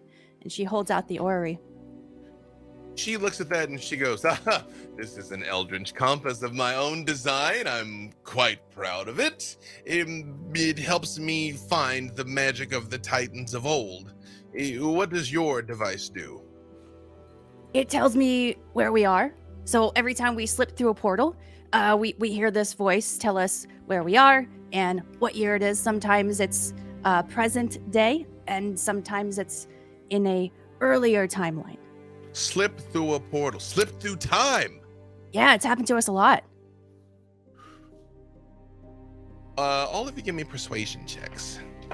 Okie dokie. Persuasion, you say? Oh, 15. 18. 34. Question, are they good aligned? They are. Okay, I get advantage then. Okay. Ooh, that's good.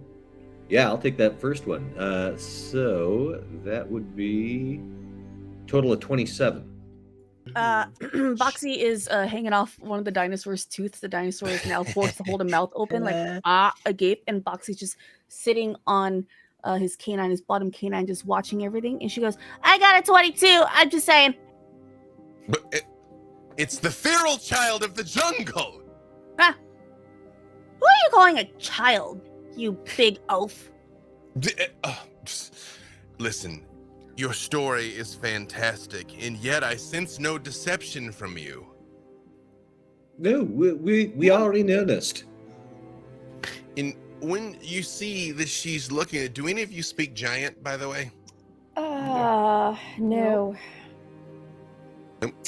Me. You see, they turn and look at each other like they're very much debating something in a language that you don't understand. And then a pulse of lightning comes down very nearby. It's a constant crash. The blue-white storm clouds above are slamming down bolt after bolt to strike a white circle of standing stones that were hidden in the jungle. And a millennia's worth of vines and loam and wood and forest that was once buried at the site has been burned away, and the stones begin glowing with the exact same blue-white light as the energy that you all have seen and the storm has put upon you. You see around you the trees start to grow and shrink, lined in this same blue-white light, going back down to tiny saplings and then up to incomprehensibly big and then dying and falling and rotting away in front of you, just on a loop over and over again. The light of the sky overhead begins to shimmer as it phases from dark to day over and over again, cycling through endless time and moments. And as is rotating around, Widdle, the Ori, just says cheerfully, 992, year of the kingdom, 8 years before now. And right when she says that, you see a human and an elf come running out of the woods into this clearing, fleeing from the overgrown stone circle. And as a party of drow hunters is visible behind them, but not pursuing. The drow stop and just calmly draw arrows back and just let it go. And 2 of them hit the human in the back and drop him to the ground. And the elf stops and looks, kneels down to try and help him up.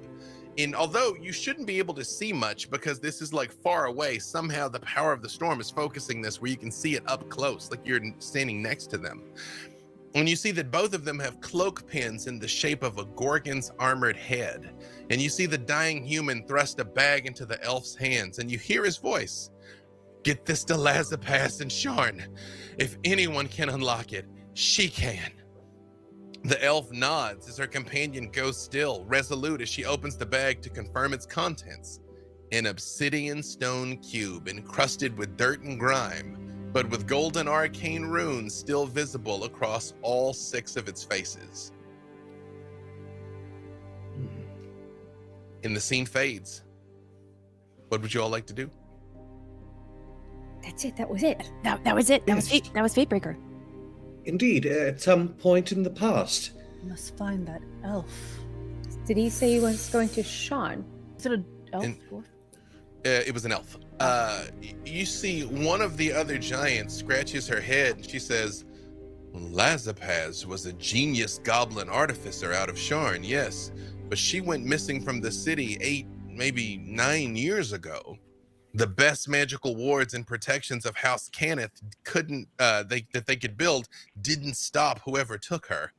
They tried to keep the rumors under wraps, of course, but a lot of folks talked at the time about some powerful relic that disappeared at the same time, an artifact of the giants originally claimed in Zindrik.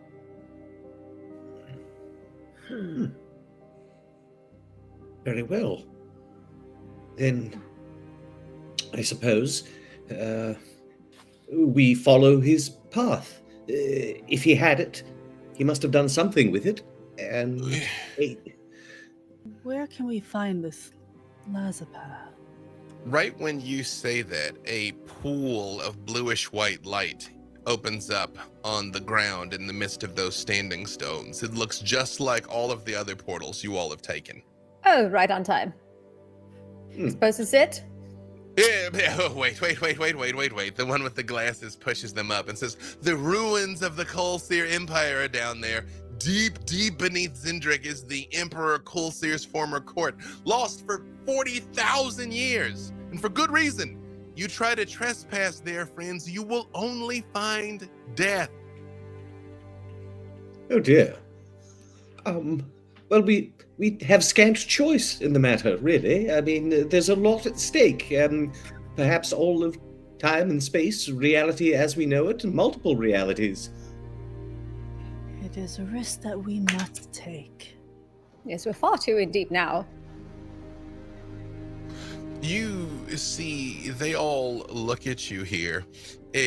Jang Sao, is Boxy is kind of playfully swinging from this Tyrannosaurus jaws here. Does Jang Sao say anything else to her?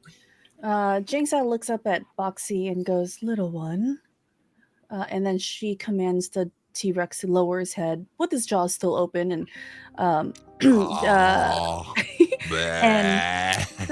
and Boxy is kind of hanging in that pocket between, like under the tongue, she's just laying there, comfy, cozy. It's like a warm jacuzzi of saliva, dinosaur saliva. And Jang Sao looks at her and says, "Little one, you have about 45 minutes before this dinosaur snaps out of it. Until then, this is your friend.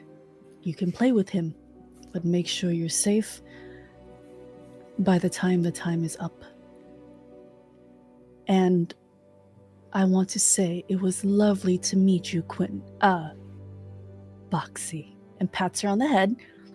And Boxy goes, "Oh, it was just so nice to meet you too." And she gets out of the mouth and she jumps and she hugs each and every one of you, covered in saliva. Oh. Thank you for being my Yes. friends. I love you so much. You guys are the best. It was Come nice back- meeting you, Boxy. Oh, it's and nice meeting you, Widdle. Widdle's actually going to hand her a tape, just like the one she remembers that Riddle had, Oh, with encode thoughts on it. I've seen one of these before. All right, You made her don't a open this mixtape. now. Oh, I've seen this before. I gotta go find one of those things that old people use all the time. 8-track tape players, the old Hey, geezers. They that use one. it back. Yeah. And then I'll play this. Look, everybody, it was so nice to meet you. Come play with me sometimes. And here, and she hands each of you. She slips a little eyeball into each of your pockets, just so you remember me. I You shouldn't love have- you. I love you, Boxy. Bye. Bye. And then I do need one quick thing from Boxy. Hmm? She was told she had 45 minutes left. I need an intelligence check to let's see, is Boxy really going to be able to keep track of 45 Oh minutes? no. B Dave, how could you? oh my goodness. Haven't Kenderfolk been through enough? She literally is playing in his mouth. She rolled a 6. This all seems legit, Boxy. All the time in the world. Oh, you're gonna be my friend, and we're gonna play forever and ever and ever. And she now is kind of holding on to the toe of the T-Rex while walking away with it and waving back at her friend. "Bye, everyone!" And then with her other hand, she looks down into her hands, and you see that she has pilfered a little bit of every person's she's stolen a strand of hair from each person. Is there anything else she stole? And then so Jang Sao no, she didn't steal anything else, but Jang Sao does look at her lovingly and goes, oh, child, Boxy, come. And then she kind of scurries over to Boxy. And she turns around and she looks at the rest of the group. And she looks down at Boxy. She opens up her jacket cloak at the bottom of it and wraps it around Boxy so that no one can see. And she goes, "You mustn't tell anyone of this." And Boxy looks over like, "I am the best at secrets." And then she, Jang Sao opens up her lantern and plucks out Silgar. And Boxy's eyes just light up. It's a goldfish. And Jang Sao goes, yes, possibly the most important goldfish. Keep him safe. This is your best. Do not eat him or kill him. And if someone ever asks where you get him, just say you got it at a pet shop. And Boxy grabs it, puts it in her secret special pocket and says, Thank you, dear lady. I'll take care of him. What was his name? Bilbar? Silga. Fine, Bilbar. And then gives her a little kiss on the forehead and pushes her away. He's in the Silgar protection program. Excellent. As this exchange is happening here, you see the giants are watching and they're like, I understand less about the feral child now, but we cannot go where you venture, but I swear the Order of the Timeless Eye will tell your story, heroes. It just, Thank you. If I might make one suggestion, make sure you are polite. If what's about to happen that I think is about to happen, you will see our ancestors at the height of their power and at the lowest point of their humility. Right. When he says that, like, be polite, Nahara just like quickly glances over at Widdle, like Widdle just winks. And as you all are having this exchange, like a whirlpool, the pool drags you all down, the white light filling your senses and mind. The weight of endless years pushing in, threatening to crush you, but then the blue-white light is gone, and you stand at the center of a vast vaulted hall, perhaps 1,000 feet across. Huge cyclopean columns, 10 paces across in width, rise seamlessly from the black floor, splitting up to dozens of arched branches supporting the ceiling. Bright light fills the area from hundreds of flowing, gloating motes of light, revealing your presence to the 100 or so giants who stand or sit around the room in small groups, and they all turn and stare at you in shocked silence.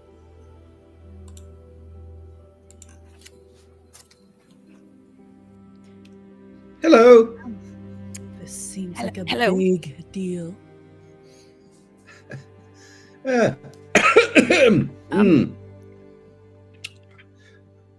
Lot of weather we're having today.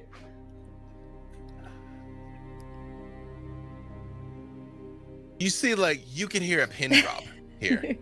Yeah. We're just passing through, really. Yep. Good day to you all. We on our way. You know what You the honored- worst thing is? Honored persons. You know what the worst thing is? That it's so annoying. It's when you can't find shoes your size because your feet are too big. Am I right?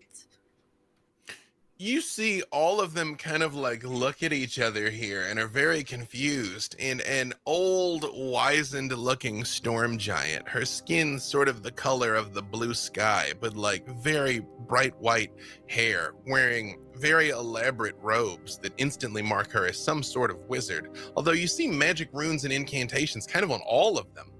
She leans forward and she says, "Hark, friends." And you realize she's speaking a language that none of you know, and yet somehow you understand her. This sudden appearance in the Hall of Commun is most irregular. Please state thy business here. Appropriate punishments shall be meted out for trespass, you are most assured. And you hear just kind of all over the room, people start yelling out, "Forsooth art thou, fledgling human players! I have heard the Master of Revels raving to speak of your dramatic performance." Another says, "I have heard that thou humanoids have grown quite proficient in thy spellcraft. We would receive a demonstration." Then another says, No, it is great sport to watch creatures of such inferior size engage in thy mock fighting. Please entertain us with these weapons of thine." And another one's like, No, Tales of the humanoids are ever so filled with pathos. Tell us of thy tiny people's sparse achievement and endless failures. And you see they all just sort of like gather around and look at you like your animals in a petting zoo. Uriah will step forward and go, "Aha, yes! We bring you greetings from the future!" And he'll actually use thaumatology to make his voice do the Futurama echo at the end, like, Yeah. "The future!" You don't have to do it every time. Oh, no. No, that was from. Yeah, right. You get very much just like the tiniest golf clap because of your mortal cantrip to them. They're like, it's like when a child does a card trick. They're like, oh. Jang Sao points at the most excited looking one, and I want to cast Druidcraft, and she goes, "Behold, beauty," and then she makes a flower blossom in that right on the giant's ear, right on top of it. And they just sort of like touch it. They're like, adorable. What is Thellora doing during all of this? To be honest with you, Thellora is just sort of following along, just like, watching everything go down, because she doesn't know any of these creatures, and she barely knows the people she's adventuring with. So at this point, she's like an onlooker, yeah. A nearby giant leans down and just sort of like pokes at you, Thellora. Even though you're much bigger than a person, you're still much smaller than a giant. And says, "I see the strength of thou's arms and the size of thou's sword. Art thou a warrior? Haha, yes. Please demonstrate a show of your martial prowess for us." Thellora looks completely confused, and she's like, "You want me to show you my martial prowess?" Flex on him, baby. Flex on him. Yeah. And Thellora says, "Very well." And she's going to just look at the giant and say, "On grip." And when she says that, out of the sky come these giant Pegasus, because she's cast Spirit Guardians, and those are Spirit Guardians. And they begin flying around her in circles. And she takes her sword from behind her and holds it up, and it begins to glow with this fiery radiance. And the Pegasus are just sort of dancing around, and she rears up on her hind legs and shrieks to the gods. And then I'm quite confused as to why we are here, but I am prepared for whatever we are supposed to do next. But again, I have no idea what we are supposed to do next, other than to find this Fatebreaker, I guess. All of you give me insight checks. 22. 22. 22. 22. 10. 28. 10, 28, 7. Appreciate Thellora again, just vibes. You know Yep. what I mean? Like, so, yeah. So it's like, am I killing people or not? You know? Yeah. Was that a 10 from Widdle? Sure was.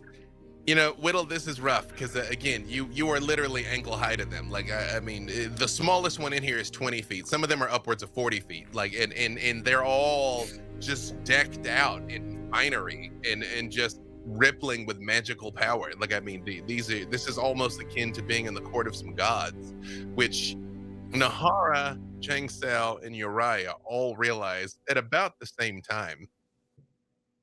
You all are nothing to them.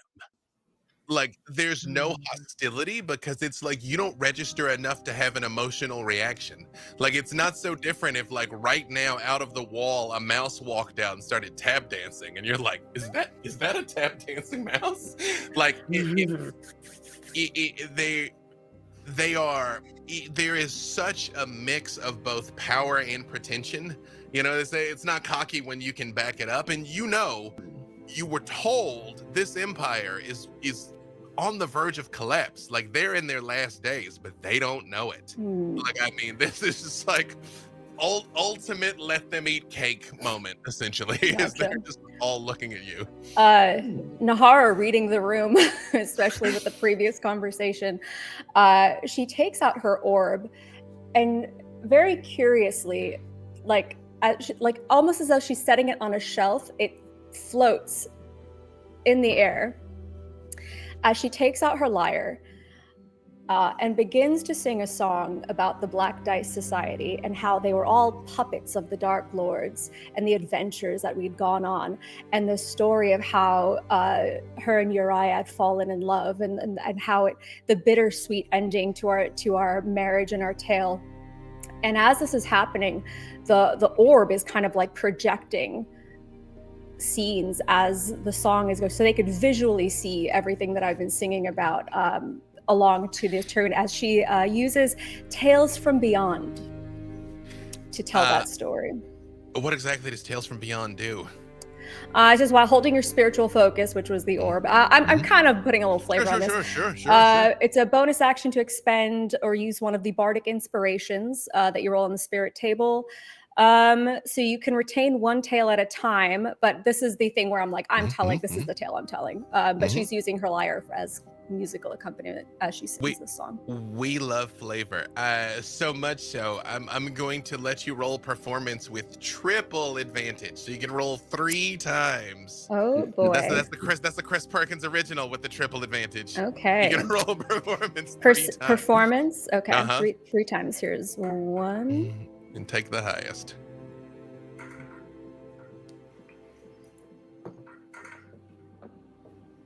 So 28. Again, 30 is godlike success. So what is the emotion you intend to have them feel, Nahara? What is it that you want them? We are honorable heroes. I'm not going to tell you how you feel, Widdle and Thellora and Jang Sao, hearing the recounting of the tumultuous and, quite frankly, very difficult life these people have been through that has led them up until this moment, with a lot of loss and standing in stark opposition to some truly terrible Dark Lords, up to and including Strahd, which you know all too well, Widdle. And even though their version of Strahd in their encounter with him is not like what you dealt with, his cruelty completely rings out. In Uriah, for you, here's the woman you love recounting all of it. Oh yeah, very early in the performance, Uriah just starts crying, and he probably just keeps crying until the end, just openly weeping. Aww. Bonus But action happy, to but give smiling. Bonus action to give him a hug afterward. Yes, of course. How did the rest of you react at hearing this? Jang Sao takes out one of her paintbrushes and is wiping away Uriah's tears. Oh, thank you. It's just brings back memories. Widdle is crying, but it's just like one bloody teardrop. Super metal.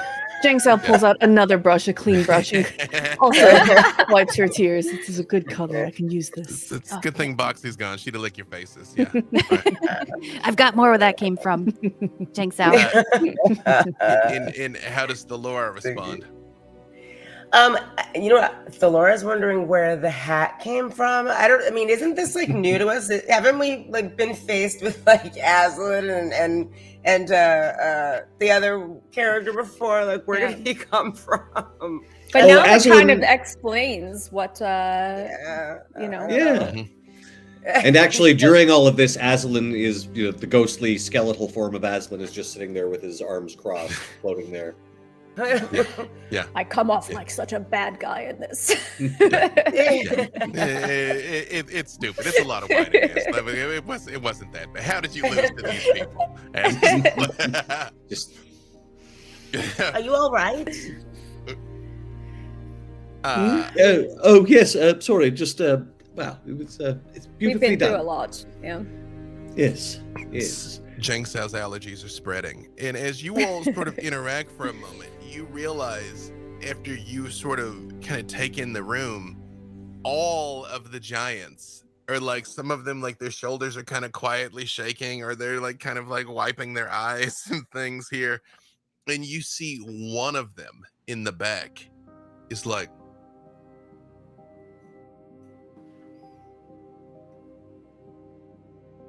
I think we're supposed to go with him. Okay. Why? Just go. It seems like I this have is to the be right honest. time.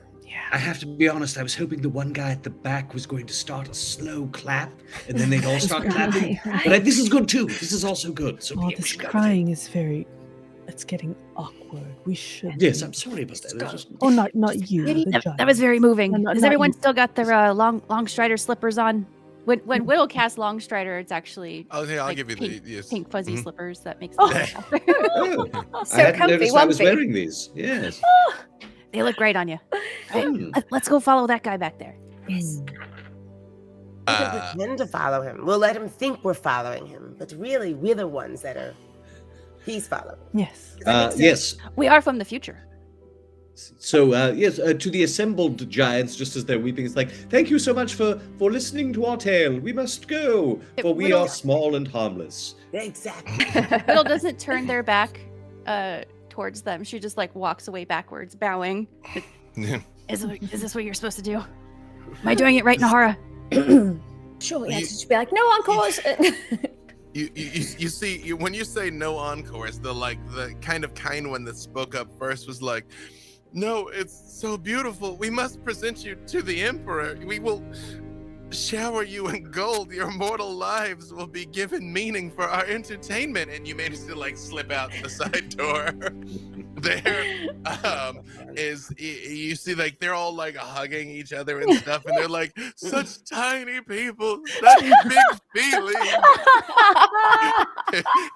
You all make it out, and as you all kind of go out this side door and it closes, you see this storm giant immediately puts his back against the door, like, again, 25 feet tall. Like you all are like down around his ankles, but he's like, what are you guys doing here?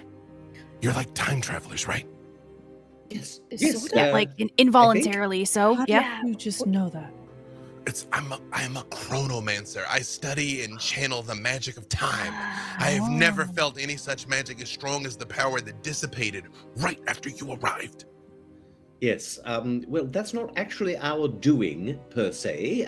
We're just sort of, shall we say, bystanders who have been swept up in this time travel phenomenon. What's your Surface name? riding the wave, as it were. I'm glad you, and he points at you, Nahara, is like, we're so talented.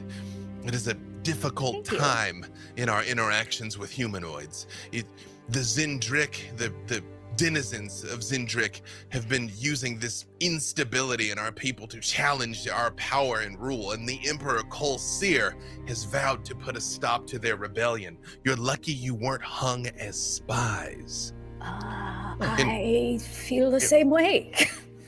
And as he says this, all of you become aware of some information that I just put in our other chat over there. All of you kind of know this simultaneously. Yes, that is a way that now I have to fill some silence, because I just gave 5 people reading. What I do. I'm a professional. Since I know Uriah has a difficulty seeing this anyway, Uriah, what do you say while the others are getting downloaded here? Oh, well, interesting. So, you're aware of the disruption in time. Have you experienced anything else like this recently, or just us? He just sort of like stops and thinks for a second, and he says, I really hadn't felt anything of the like until you came. And you see, he turns and opens another door and ushers you all through into an empty library. The space is 100 feet side to side and 40 feet high, with 15-foot wide floating discs that ascend to the higher shelves and come back down again. And you see he turns and looks and starts pulling random books down and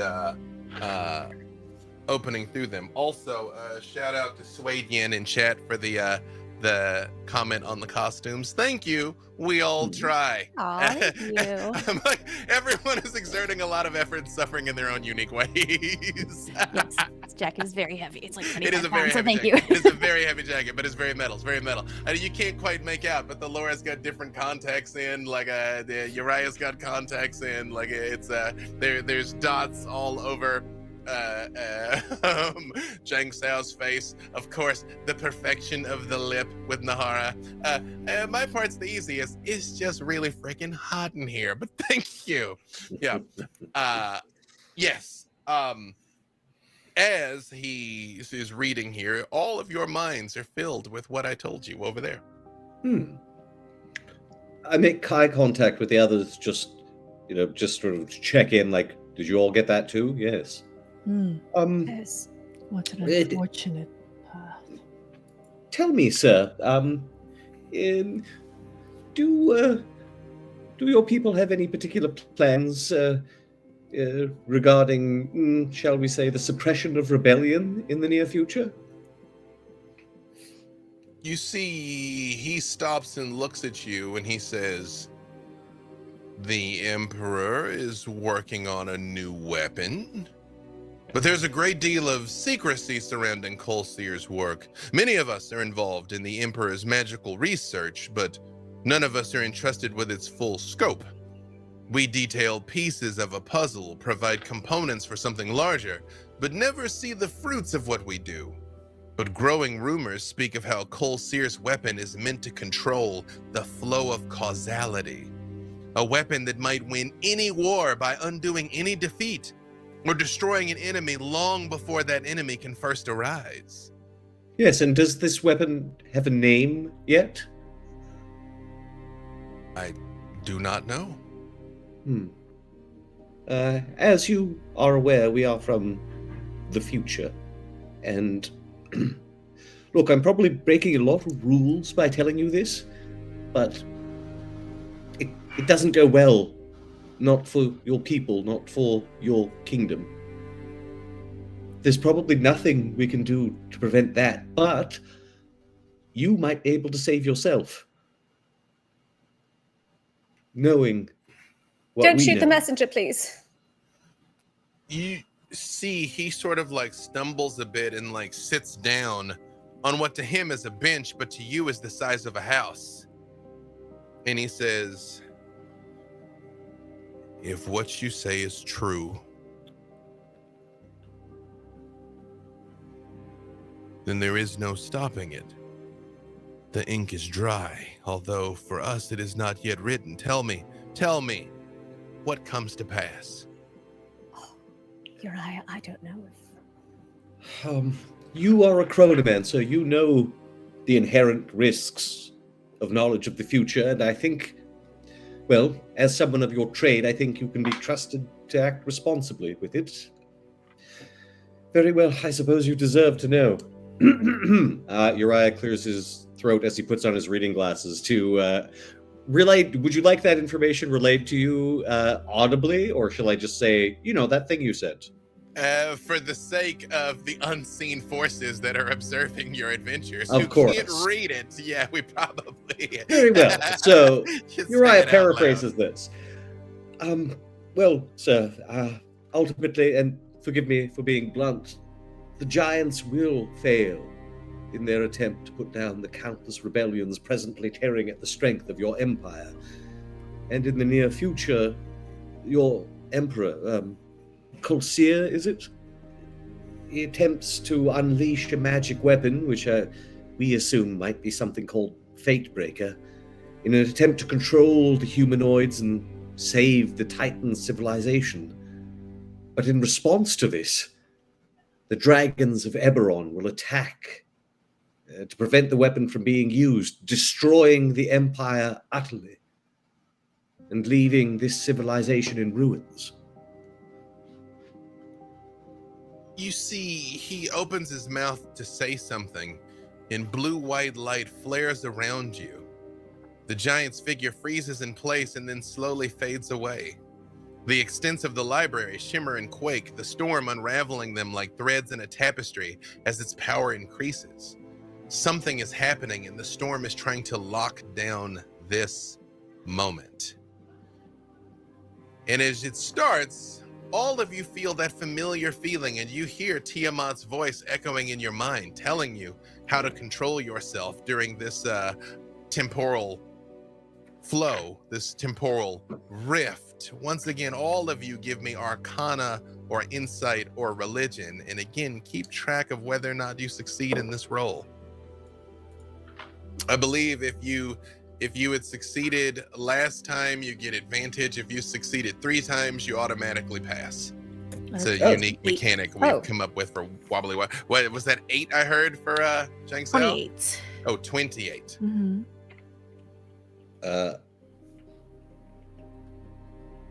I've got a 31. Okay. 18. Hey, Thellora passed it this time. Yay! Hey. And we should continue to record how many successes Yes. we had today. Okay. Keep track. Yes. What was it for Nahara? It's a 27. Are we counting all the successes just for the day or for All of them. For All in, of them. in Everything totality. forever. So this is Widdle. the third one that we've in this series? This is the third one, I do believe. Okay, Yes. so this Because is I know my- both Widdle and Thellora had failed twice before. Okay. Widdle, what did you get? Yeah. 16? Widdle made it too. Like this Yeah. time, you know what I mean? It's like as everything begins to like swirl around you and you feel that nauseation, you all hear the Dark Lady's voice kind of echo. She's like, "Hi again, Widdle, Thellora. Perhaps last time I used too big of words. So let me try it again. Concentrata.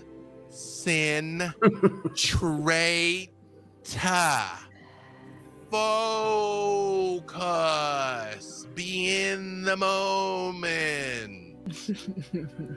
Did that help? I'm not good at helping. Is this?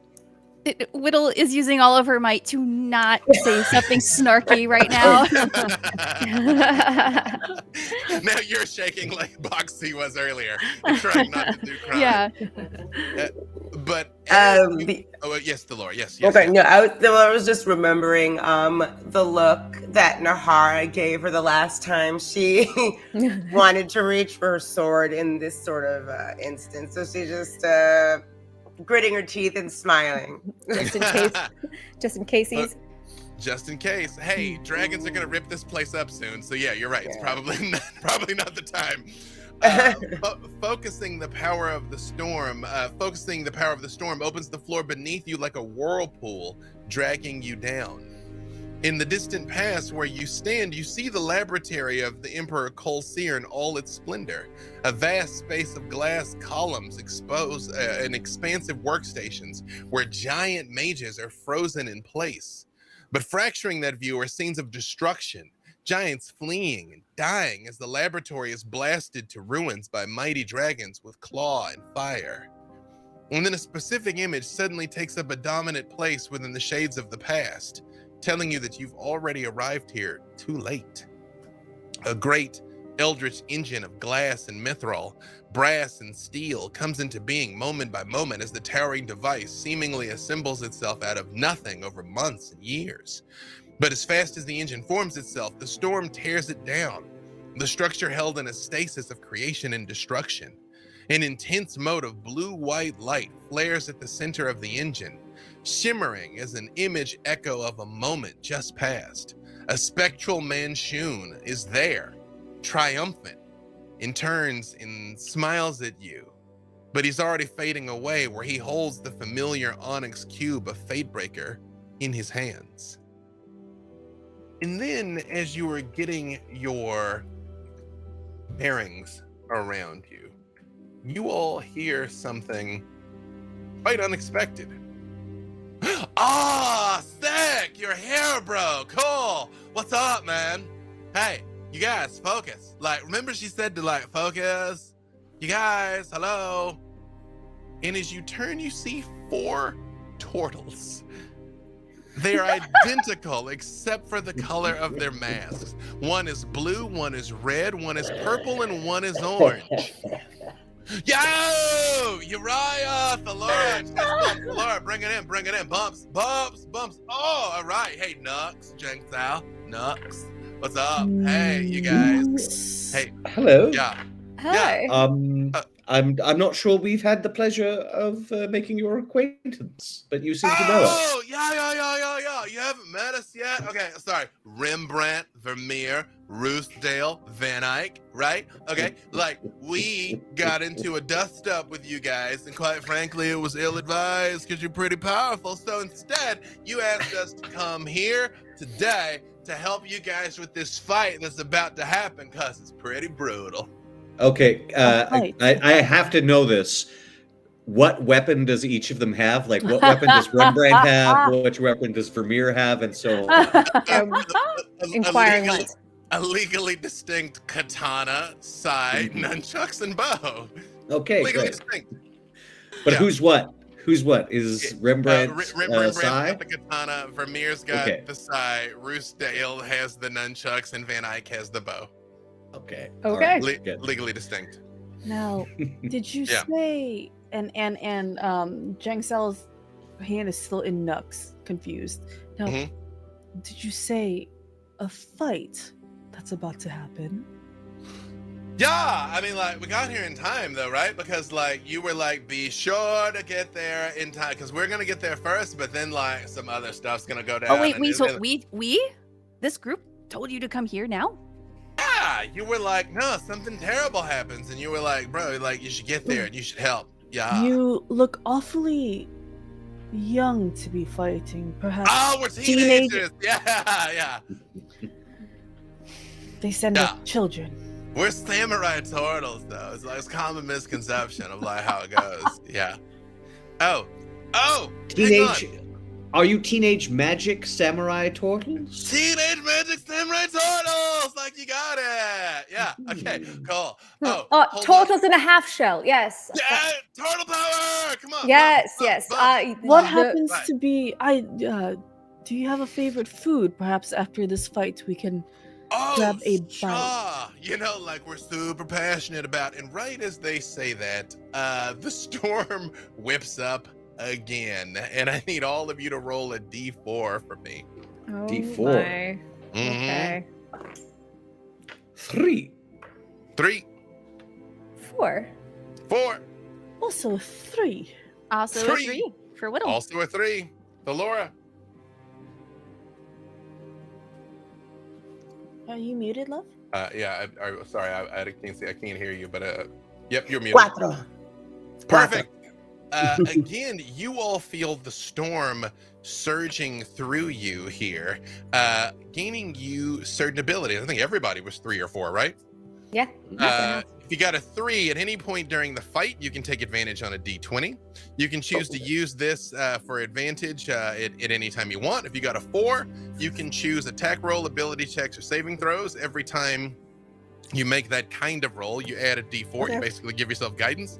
You also can Mm-hmm. give this to someone else if you want.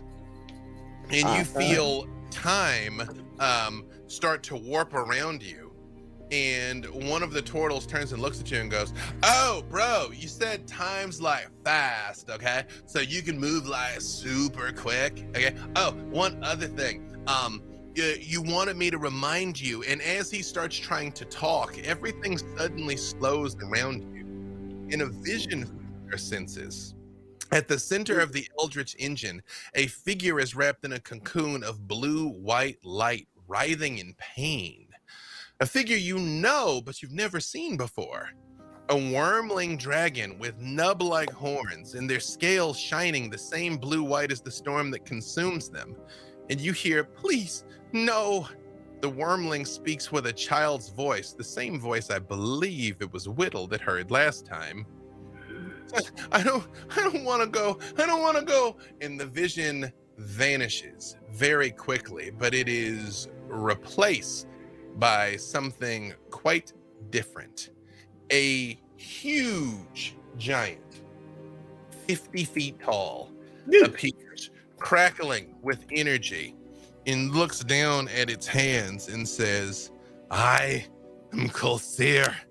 I will not be defeated by dragons. I will not be defeated by mortals. I will not be defeated by you. Oh, yeah, that's what I was supposed to tell you. The duck and Thellora go for the ankles, but we got this. Like, yeah, it's okay. Apparently, you guys lost this badly without us, but this time we're going to win. It's going to be cool. And we will go back into initiative, starting with Thellora as this giant. What? has appeared. Oh, yes. Wait a minute, starting with me. Oh, yes. All right. I was hoping that this was one of the creatures that didn't want to fight us, but perhaps he does. So I guess I'll go back and what I was going to do. Yes. Okay. With this one, she's going to call forth her spirit guardians, and at that 5, I will say it's 5. Yes, 5 spirits of Pegasus come down from the heavens and surround her. She rears up on her hind legs and raises her sword. So for the first, I guess, attack, you have a wisdom 18 attack save. Otherwise, he's going to get it. Hold on. He is pretty wisdomous. Oh, no. So, I'm pretty sure he's going to pass with a 25. No, it's an 18. Oh, wait, hang on. Wait a second. Okay. Let me. He actually doesn't have advantage on that. He is not going to pass. Never mind. He is not going to pass. Okay. That is 21 plus 22, 23 points of damage. Okay. And with a bonus action, actually, I'm going to just announce the bonus action. I would like to give everyone within 30 feet gets a +2. Okay. Are you giving everybody a what, sorry? +2, yes. +2 to what? Pardon? +2 to their AC. Oh yeah, that's your aura. That just happens. You don't have to do anything. Wait, no, is it your aura? Sorry, how Yeah, are you it is giving my aura. Oh, no, wait, no, it's Shield of Faith. Oh, okay. Shield It's not of aura Faith. protection, it's Shield of Faith. Her, Yeah. what does it look like when your shield of protection goes Oh, out? when they actually get their Shield of Faith? Okay, it literally just feels like warmth. But not like hot flash or warmth or anything where you're getting burned up. It literally just feels cozy.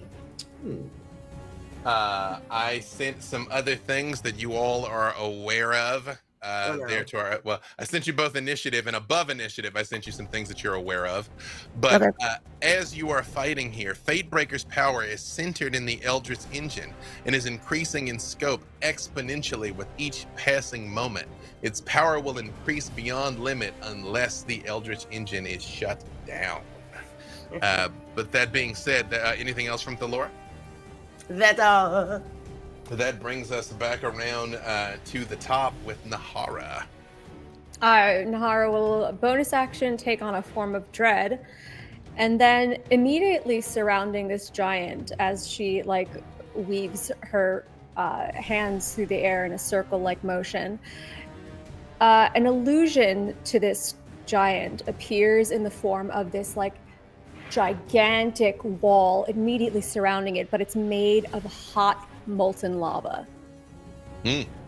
And everything immediately surrounding this giant looks terrifyingly dangerous to it. As I cast Mental Prison, can you make a intelligence save for me, please? He actually is not terribly intelligent. He is, however, going to use a legendary resistance. So you see, he grabs his head and he's like, no, I won't be deceived by such trickery. So does that mean that he automatically fails? It means he automatically succeeds. Oh, I So he's mean, burned. yes. He burned right On a failed, on a success, Mhm. let me see the target. Sorry. Yep. Lots happening. Yeah, lots happening. Sorry about that. Yeah, no problem. On a successful save, the target takes 5d10 psychic damage, and then the spell just On a ends. success. On a takes success. 5d10. Yeah, go ahead. So and that roll it. will be not great. 17 points of psychic damage. Perfect. Anything else from Nahara? No, I had my bonus action and my action. I think I will. Oh, go ahead. Go Sorry. ahead. No, please. If it's how, I think I'll just be as far away from it as I possibly can be. Perfect. So- Yes, it's like 100-foot ceilings in here. Yeah. So yes, you can fly. I will drop an image here just for you guys of what this big old boy looks like. So good news, bad news. Good news, bad news. I have been rolling absolutely all or nothing attack wise, and 2 more natural 20s are coming at Nahara and Thellora this time. The one on Nahara is canceled. Sentinel at death's door. Wait, in Thellora, you just can't be critted on? How? That is so weird. No, cannot. You're just like, Mm. perfect. What does it look like when you're in another 20? What? I've rolled 6 or 20 this entire No. time. These are the same. I've dice. already. These are the same dice that I was famously accused of cheating on Dimension 20 with. They just are super hot or super cold. I can only cancel 1 because it takes my reaction to do it. So. I get lots of hit points, so I don't. You could- Well, who's that other 20 going on? You know what? Hang on. We'll that is going to be at you, unfortunately, Uriah. Uriah is definitely canceling the one on if Thellora is immune to crits, and if he can only do 1, he'll do Nahara. Can I cast my shield on Uriah? You can't, but you can use your other portent to make it not a crit. I have a. Oh. What did I get? A 6 already. It My 4, my wheel. No, remember you had a 4 and a 6 because you get 2 portents. Mm-hmm. You can do it twice. That's used right. the 6, you Oh haven't yeah, used the that's 4. right. Yes, I will turn that 20 into a 4 on Thank you. Uriah. Amazing. Which is and your AC is 21, correct? My Uriah? my regular AC, yes, 21. That is going to turn what was a crit into a miss as he hurls lightning bolts, just starts flinging them out at you all. Jang Sao, what does it look like when a shot that was probably going to put Uriah away, but you've seen this moment. What does it look like when you change the outcome? Sure. Before it happens in slow motion, Jang Sao reaches into her lantern and grabs a handful of stars and throws it in front of the arrows. It's like the what do they use to confuse the missiles? Chaff grenade. Yeah, something like that. And it just the arrows lock on to the brightness of the stars instead of Uriah. Excellent. 1 second. Thank you, says Uriah as it misses. Yes, it goes hurtling past. Unfortunately, the 2 that were crits that aren't crits are still hits now, and hit Nahara and Thellora for 39 points of damage. Would have been 78 though, off of those. 78 off of those bad. crits. 78 is bad. But how much is it now? 39. 39. Tis Y'all but a gotta- scratch. I got 10 hit points, baby. Exactly. You know, you say that, and then it's they start getting Yeah, chopped I'm away. okay for 1 round exactly. Exactly. You know what I mean? He's like, He's like, excellent. I sent you all one other note over there, and Jang Sao, it is your turn. Okay, let's see. Can you tell me again the name of the person that we're fighting? Cole Sear. This is Right. the Emperor himself. And then he has that hold on, where is it? Hold on. He's using the moat That's connected to an engine, yes? So here is exactly what has happened, because I know it got weird and wibbly wobbly and timey-wimey here. He has built a machine, a giant eldrich engine, this big thing, right? You know, Fatebreaker's what's inside of it. Fatebreaker is like its power core, right? And so you all are seeing him here trying to defend this engine, because he thinks this engine is going to let him not just win this war, it's going to help him win every war. Okay. You know that's not true, but that's what he's trying to do. And right now, what Manchun has done is he has almost set up like an infinite feedback loop of like, this is just going to keep making Fatebreaker even stronger. Okay. I assume that shouting in combat is a free action? Yes! Yeah, yeah. Uriah just shouts out to and like to Jang Sao especially because it's her turn. It's like, we've got to break the connection to stop the circuit. Yes. I want to cast a level 8 heat metal on the machine. Is it metal? Please be metal. Yeah, it is metal. You absolutely can. You can cast heat metal on it. Jang Sao, as you begin to do this, actually, it's not Jang Sao that hears this. Widdle, you feel the heat of Asmodeus' face right next to you, like he's leaned down saying something in your ear, but you don't see him. And he says, "You're not really any use to anyone if you die here, trapped in the past, severed from causality. What you have to do," and of course, I'm only telling you this, Widdle, so you get to look like a genius and a hero helping your friends, because of course I am nothing if not kind. You need to find a way to anchor all of this in time. Think about an important memory. Lock the machine down in this one place, and then you can be triumphant. So all I have to do is remember something? That's all of you have to do is remember something, and make it something important, by the way, because otherwise, I don't think this is going to go well for any of you. I do so hope you win. I exist outside of time and space, of course, so I have less of a vested interest in any of this. But yes, something important. It doesn't have to be a happy memory, of course, because those are dreadful, but something important. And then he's gone. And yes, Widdle, talking is a free action, because technically it is still Jang Sao's turn. You know, I don't want to pretend like this was my idea, but as Asmodeus just came to me again, because, you know, we're tight like that now, I guess. And he said we just have to remember something. What Important. did the Lord It of... has to be important. I see. You Just are muted, Jang Sao. Remember something important? And what would that be? He was kind of cryptic about it. Something important to us, you mean?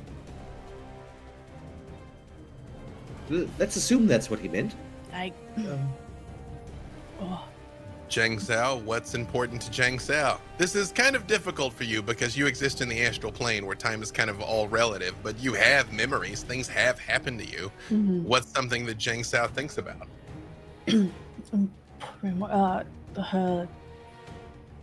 Jang Sao kind of closes her eyes, and the first thing she thinks about is her companion Quinn.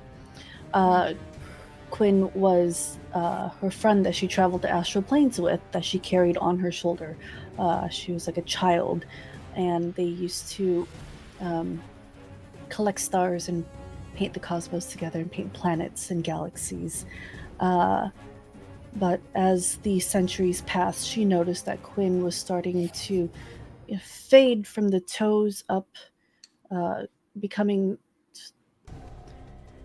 transparent slowly.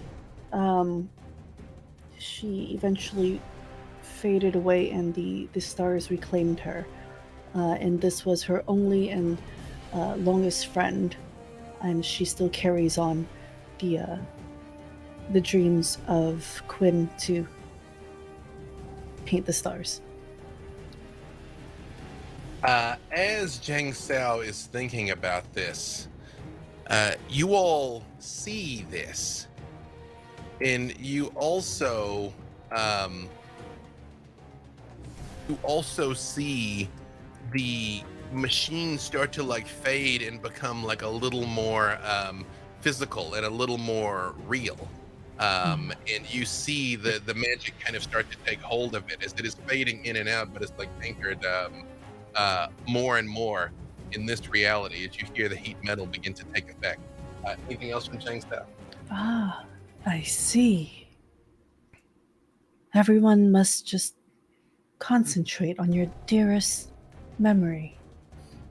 Can you see the machine? It's Yes. weakening.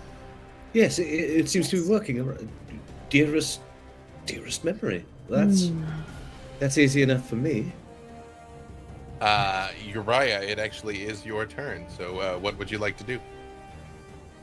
Uriah remembers the smell of popped corn, or I believe popped corn, and cotton candy, and he has it with him, so he actually like puts his hand into one of his pockets and feels the ticket stub from the Witchlight Carnival, which was his and Nahara's first date, and it was Uriah's first time out of the Dread Domains, and he got to go on the Dragonfly ride. It was a very good night. He remembers that evening. Excellent. And what does Uriah do as you're remembering this? He's holding on. He's literally holding on to the physical ticket that he used that night at the Witchlight Carnival. And he will, if you were watching him, he should just sort of be like dreamily inhaling all the smells of the carnival. And you all see this as well.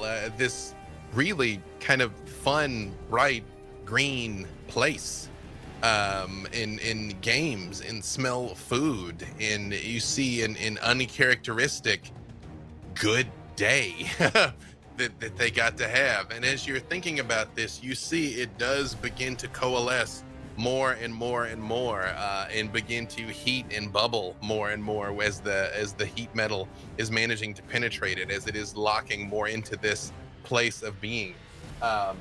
Widdle, it is your turn.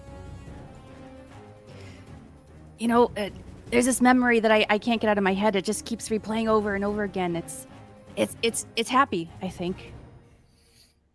I turned Avrin into a god in the negative energy plane in the Citadel Cavidius. And you all see this castle, which Aslan would recognize immediately, if only from his reading, as the Citadel Cavidius, which was Vecna's domain on the edge of the negative energy plane. And you see this human sit down in the chair with all of these hoses and cords connected to it. And you see a little halfling with green and red hair that is like, Widdle, I don't think this is the best idea. Are you sure? Because I don't know that, like, Avrin and godhood goes hand in hand. And, like, isn't he going to be stuck here? Like, isn't this bad? No, it's going to be totally fine. He's not going to use all the ectoplasm. He's going to save it for the dying elf over here. What? You see, Widdle hits the switch there, and the machine begins to coalesce more and more and more as you hear Avrin yelling as the divine power is flowing through him there. Does Widdle do anything else? Widdle's going to check this eldrich machine to see if that memory affected it at all. Oh, it is definitely coalescing more and more with each one. You see the mode of blue-white light is shot through with shadow, and the equilibrium between the destructive and creative energy and all the time-separated versions of the eldritch engine shift towards destruction. Slowly, the engine is breaking down past the point where it can restore itself. It's not broken yet, but it is working. Anything else? Nope. I think that's all Widdle's gonna do. Thellora. Yes. Back up to the top. Back to me. Yep. Well, technically you're the bottom, but yes. Okay. So, with this, I want to destroy the giant or whatever he is because he's a formidable foe. So that's the thing I want to destroy, but I'm not sure we're supposed to destroy that thing. Okay, so she's just going to. Are we within like 30 feet of it? I guess or something like that. Oh yeah. Mm-hmm. Okay, so she's just gonna charge toward it with her giant staff that's pointed at both ends. She's gonna charge toward it and aim and hit. 2 hits in a row. And what is she thinking about during all of this? What is she thinking about? Mm-hmm. Oh, that's the important part, your memory. Yeah, okay, so she's thinking about being back with her people, being back at the command post with the rest of the Luma, the giant grassy clearing, honeysuckle candy that her mother used to make for her and her siblings, and just the smell and the loaming at night in the moon, and just being among her people and being of service and worshiping her god, the mountains. So that's what she's thinking of. Those are her favorite memories. And those are the things that sort of drive her to do whatever it is she's doing here. Y'all, I just rolled the dice to mess with you, quite frankly, and rolled another 20. That is 6. Come on. That is... I waited. All right. Yeah. I want the dice taken from Dave. Ref, we need you to check the dice, ref, please. They are 6 or they are 20. Thellora, as you see this thing sort of merge in as you're holding this thought in your mind and you smash into it with your sword, you see this giant turns and holds his head. It's like, no, what have you done? We'll be destroyed. The mote of light is pulsing black now, and the eldrich engine trying to draw Fatebreaker's energy into it from across all time streams, but consuming shadow instead. With each touch of that shadow, another part of the engine shreds away as it reverts to an earlier form, and then earlier again, and then finally, it is gone. A final pulse of light flares before you as the mote vanishes, seeking and centering on you. A blue-white vortex opens up, dragging you forward into darkness. And at the very last second, all of you see something, just for a fraction of a glimpse before you're plunged back into nothingness. You see a tall, red-skinned, horrifying, but beautiful horned man. And you see Tiamat, the Dark Lady. And the two of them look at each other and just sort of narrow their eyes. And that is a good place for us to stop. Oh, God. Hey. The tension. Yes. Yeah, those two got some unfinished business, you know? Like, she sort of escaped the furnace. He kind of trapped her there. It was awkward. Very apropos, because it is, after all, Devil's Night. Oh, Yeah. right. Happy Halloween, y'all. You know, I joke about the fact that we've been doing this a long time. This is literally like the 32nd episode. I don't know. I have to like add it all up math-wise, and how I would still make a mistake. I still managed to never remember to tell you all about the Beadle & Grimm drawing after the break. I was about to be like, we're going to do a Beadle & Grimm drawing at the break at the beginning, but then I was like, no, I'm supposed to say it after the break, and then proceeded not to. But Jay is better at this than I am. So the drawing still went up there. So let me tell you who won the things. The Drits of Things bundle. Let me just say, before I tell you who won, big fan of that plushie. You know what I'm saying? Don't tell him where you live. Don't do it. I mean, I'm easy to dox. That's all I'm saying. Oh my God, I love it. Gray_twin. Congratulations on winning the Drits of Things bundle. Seeker 30K wins the Venture Forth in Sigil collection. Use code ICP20 at dndmini.com for 20% off your next order, except for the life-size and foam replicas. Thank you, Whiz Kids. This expires on 11/22. The episode 3 Beadland Grimm giveaway winner is Gabriel_Knight52. That's a $25 gift card for use at beadlandgrims.com. Special thanks as always. Thank you to V and Jake for producing. Thank you to Jay for moderating and keeping everything chill. Hey, I think this is the first time. Are we all in the same country right now? Just this one time? We're Oh, I actually, think so. we're actually all Yeah, in the back same. home. Yeah, I think We are because we'll be scattered again. Mark and I will be coming to you from the castle next time. So it's like just this once. We're all in America. Thank you to Alicia, Gina, Mark, Meagan, and Noura for bringing their characters to Idle Champions Presents, especially Gina pulling double duty today. Thank you so much. Oh, I'm so happy to bring my girl I love Boxy it. back. I will Yeah. never I love ever it. say no to that. Also, I mean, like, just a big thank you to B-Dave, right? What? Yeah, thank you, yeah, B-Dave. Yeah. Yeah. Thank you, DM, for bringing Yeah. my BFF back. Yay! You know, and Asmodeus is a friend to all. And Boxy too. And Boxy. Yeah. I guess I didn't completely say out loud that was a result of the votes for Idle Champions Presents. That you all would get to your objective first, that the young turtle monks would actually be there to help you, which they did help. That's things I was rolling for there, because they could have not helped. That time would speed up randomly, that Widdle would get a vision from Asmodeus, that Boxy would make an appearance. The votes are already up now for you to be able to affect episodes 4 and affect episodes 5. All of this is coming to a head, and you will have the opportunity to make it worse by logging in to Idle Champions Presents and voting there. Check out again, I don't know if it's minute or minute. Do our production overlords have something to It is minute. Oh my I God. assumed it was minute. I assumed. Minute the Marut familiar pack in the in-game shop. Keep an eye out for Jang Sao's Champion Spotlight this Friday on IdleChampions.com. Go. See you next week for the penultimate episode of Idle Champions Presents Fatebreaker. We'll get started at 10 a.m. Pacific on Monday, November 6th. Coming to you from across the pond. But in the meantime, thank you all for tuning in. Like I said, call your dad, hug your mom. I love you all. We'll see you next week. Love you guys. Bye. Definitely.